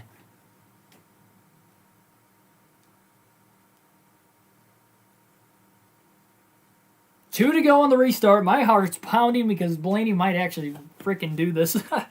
Oh my gosh. He's been running, I mean, he wasn't really a top 5 car until the final stage, and then he was running like 4th to 5th the entire final stage, but, I mean, I think he finished 8th in stage 1, about 7th in stage 2, so he's been right around there the whole race. Final stage, he got up to 4th or 5th, and now he's in position to win, but Kyle Busch will be the controlled car on the restart on the inside lane. Same lane he took the lead away from Larson on the last restart. Again, Larson, Busch, and Blaney in the first 2 rows on old tires. Everybody else has fresh, except for Truex has 2 fresh tires. This is going to be wild, ladies and gentlemen. 2 laps to go. Into the Geico restart zone, Kyle Busch will lead the field to the green. He spins the tires with Truex trying to push him from behind. Blaney gets a launch now from Larson. Maybe too much pushing going on between the 19 and the 18 as they go off into turns 1 and 2. Larson is still pushing Blaney. He turns him. Larson just turned Ryan Blaney in turns 1 and 2 as they stack up behind. Kyle Busch is going to get to the lead as he tries to block Truex and everybody on fresh tires behind him.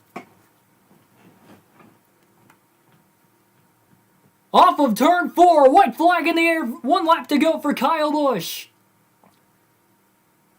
As they battle hard for second behind, it's allowing Busch to keep the lead. Keselowski is going to get around Truex on 4 fresh tires. Can he run down the 18? And now Keselowski goes wide. In line behind is Elliott. They're both in the wall off turn 2. Kevin Harvick, the closers, up to second. 1 last shot through 3 and 4. Harvick to the outside. Kyle Busch to the inside.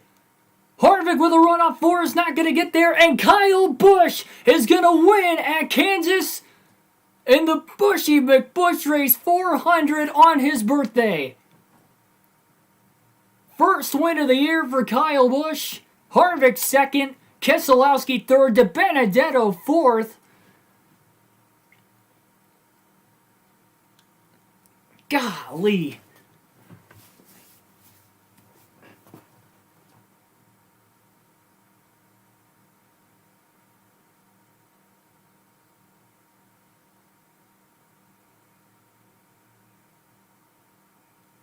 Kyle Busch wins, and Larson turned Blaney. I cannot believe that. Why was he pushing him in the center of the corner like that? Why? I get he was probably trying to get the outside going, but you can't push in the center of the corner. Like, anybody knows that. Like, oh, jeez. Congratulations to Kyle Busch. What a win at Kansas. Nailed the last 2 restarts. He ran top 5 all day. He was deserving of the win. Larson dominated, but didn't get the restart when it counted the most towards the end. And Kyle Busch is now the 10th different winner in the first 11 races of the season.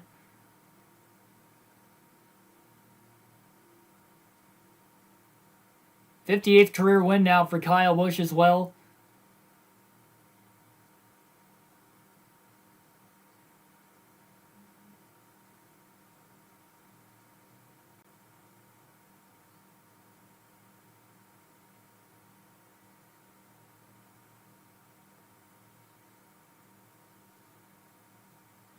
Well, Patrick, you got your different winner.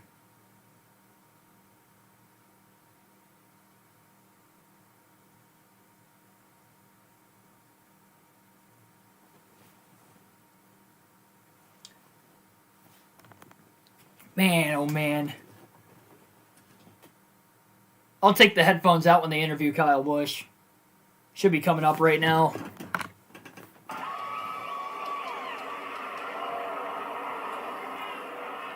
That kid's pumped. Yep. So Kyle Busch about to get happy birthday greetings from Jamie Little. On his birthday, Kyle Busch turns 36 and gets his first win of the year. And Kyle, it's been one of those years. The start of the year, you have a new crew chief. He's a rookie on top of the box. The ups, the downs of racing. What does it mean to you to get back to victory lane? Well, you talk about ups and downs of racing. It's been a lot of downs of life for us. I got a great opportunity and a great job, no doubt. But struggling with the infertility and stuff like that with Samantha. So, hey to Samantha and Brexton back home. And hopefully he won. I don't know. I don't know what the results are of Brexton's race today. But just a great day to be able to put this M&M's mixed Camry up front. I want to thank Hy-Vee, our retail partner. They did a huge promotion for us this year with M&M's and Rowdy Energy. You can just hear one guy yelling boo in the This bathroom. early in the season to be able to get some of those points going our way now. And hopefully, well, hell, I just remembered the Buschy McBusch race. The Busch won it. What do you know? Right on. Kyle, when you go through these struggles in the car, out of the car, how do you remain focused and keep everybody behind you and believing in your ability? Well, I mean, it's hard sometimes. When you go through the lulls, you go through the disappointment, you go through the dejection and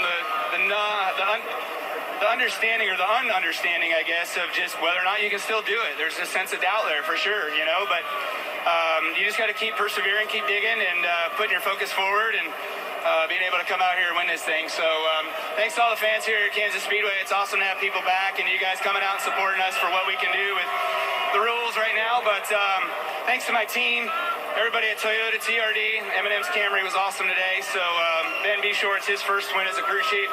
Happy for him, happy for my guys, and let's celebrate. Congratulations, Kyle. Kyle Busch led 4 times today for a total of 20 laps, including the last one. Take us through this restart. Yes, watch his teammate Mark Truex Jr. comes up behind him. They're checking the replay right here. It looked like Larson was pushing Blaney into the corner, and that's what caused... Yeah, that's exactly what happened. Larson's just not backing off of... Oh, man. Larson just... I mean, he lost his train of thought or something. Like, why would he think that that was going to work? I mean, you can't push a car in the center of a corner on the 1.5 mile, especially...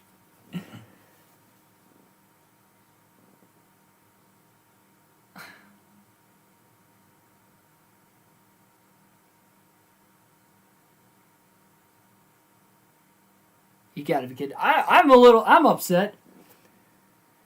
Larson didn't do it intentionally.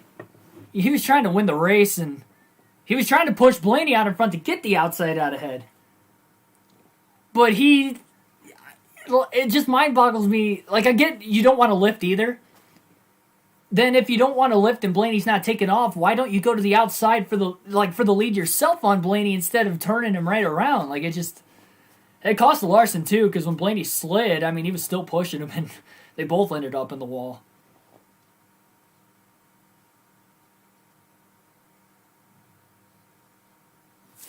Larson blew it again, though. I mean, we'd seen that earlier in Larson's career, and we've already seen it 3 times this season.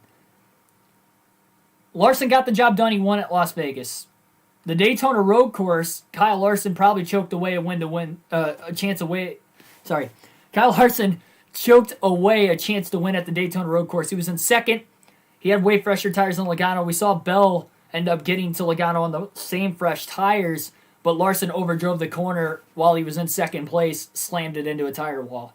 Atlanta, we saw him just wearing out his tires too much on the long run. We saw it all day, but it wasn't as bad as what he did in the last run, and Blaney caught up and passed him with a couple laps to go.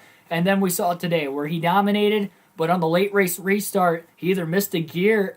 I mean, the only thing I can think of is he flat out missed a gear because Kyle Busch cleared him in the middle of 1 and 2, and then he was overzealous again, just trying to desperately get to the lead on that last restart with 2 to go. He was pushing Blaney, but he was pushing him in the center of the corner, which is just a no-go, and both cars get into the outside wall. He basically turned the 12 of Blaney around, just trying too hard at that point to try and get the outside lane to go on the restart. And this is the 3rd time Kyle Larson has inevitably choked a win away. I mean, we could talk about him having 4 wins, and it's one thing to lose a race due to cautions, like he has, but when you're in control of the race like Larson has been in these 3 races and, in control of your own destiny, and he just can't get the job done. That's another reason why he wasn't in my championship 4 coming into the week. And, I mean, that just went to prove it right there. But, yes, Kyle Busch wins the Buschy McBusch race 400. Larson was the fastest car on track. Busch was second. Yeah, that's very well true. Hamlin was in there too. And remember, Hamlin blew the win battling with Larson, which it transpired more and more cautions after that. But Hamlin was battling Larson. He overdrove the car while leading, so Hamlin choked away. I wouldn't say he choked away a win because Larson was fast and he was looking to get around him, but top 2, I mean, between both of them.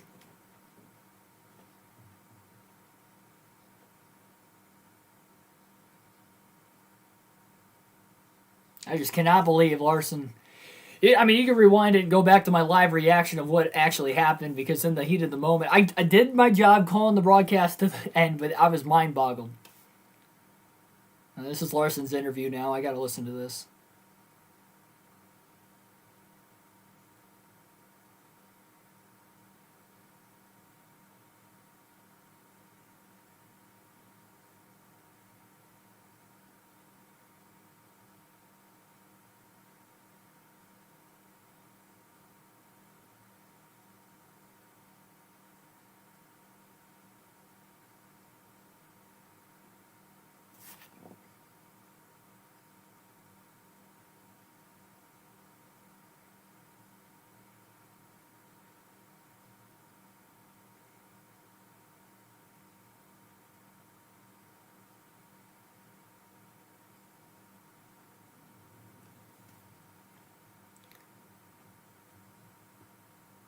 Okay, well, yeah, so Larson intended on pushing Blaney through the corner, which I kind of expected was the case. And he also stated that was the first time he was behind a car all day on the restart, which is also true. So he hadn't been in that position all race long. He thought that he could push a car through the middle of the corner. He said, obviously, I couldn't do that. I'll learn that for next time. I would have thought, even just watching other races in the past, the races he has been in, that you would have known not to have been able to push a car all the way through a corner, but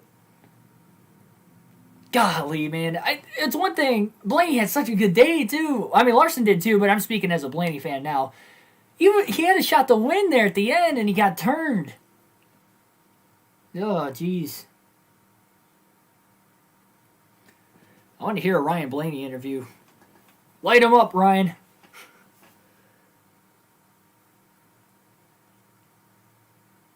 No, he doesn't have to do that. He probably won't do that. I'd do it. I'd be like, this guy, he was just pushing me. He wouldn't get off. I don't know why he thought that we could push all the way through a turn, but Whatever. Thanks for everybody tuning in. Hopefully you had fun. I did here today. It was a great race nonetheless. And wild restarts all throughout, especially at the very end. Kyle Busch goes on to victory lane at Kansas, his first win of the season. And it's in the Buschy McBusch Race 400 of all races. And on his birthday, so happy birthday to Kyle Busch as well. To say that he didn't deserve the win would be an understatement because he had a top 3 car all day. He was in the top 3 all day. Arguably had probably the second fastest car, either him or Hamlin there late. Throughout the whole day, he had the second fastest car. The fastest car does not always win a race, and that's not just NASCAR, that's any motorsports, and I feel like fans don't necessarily think that, and I think that they should think that one way or another, whether it's out of a driver's control or is in a driver's control that has the fastest car to bring the home the checkered flag at the end of the day, and Larson just did not do it again. So just like with Blaney at Atlanta, same situation where, yes, the fastest car dominated, and he clearly had the fastest car, but just because somebody else wins the race, it doesn't mean they're not deserving, especially Blaney's instance at Atlanta. Same thing with Kyle Busch's instance here. They had the second fastest car throughout the entire race, so you cannot say that Kyle Busch did not deserve it. You cannot say that Blaney didn't deserve it at Atlanta as well. But, yeah, Kyle Busch goes on to win. Jeez, man, NASCAR. Down in the comment. But, yeah, so anyway, that's going to wrap it up. NASCAR Heat 5 coming up later tonight. Tune in for that one. Daytona for the NASCAR Xfinity Series should be a lot of fun. Hopefully, you, again, enjoyed the race today. Like, share, and subscribe for more daily NASCAR content. We do full race live streams with a realistic broadcast every day. Hopes of launching my young journey into the future of becoming a NASCAR broadcaster. So, thanks, everybody, and I'll see you guys later tonight.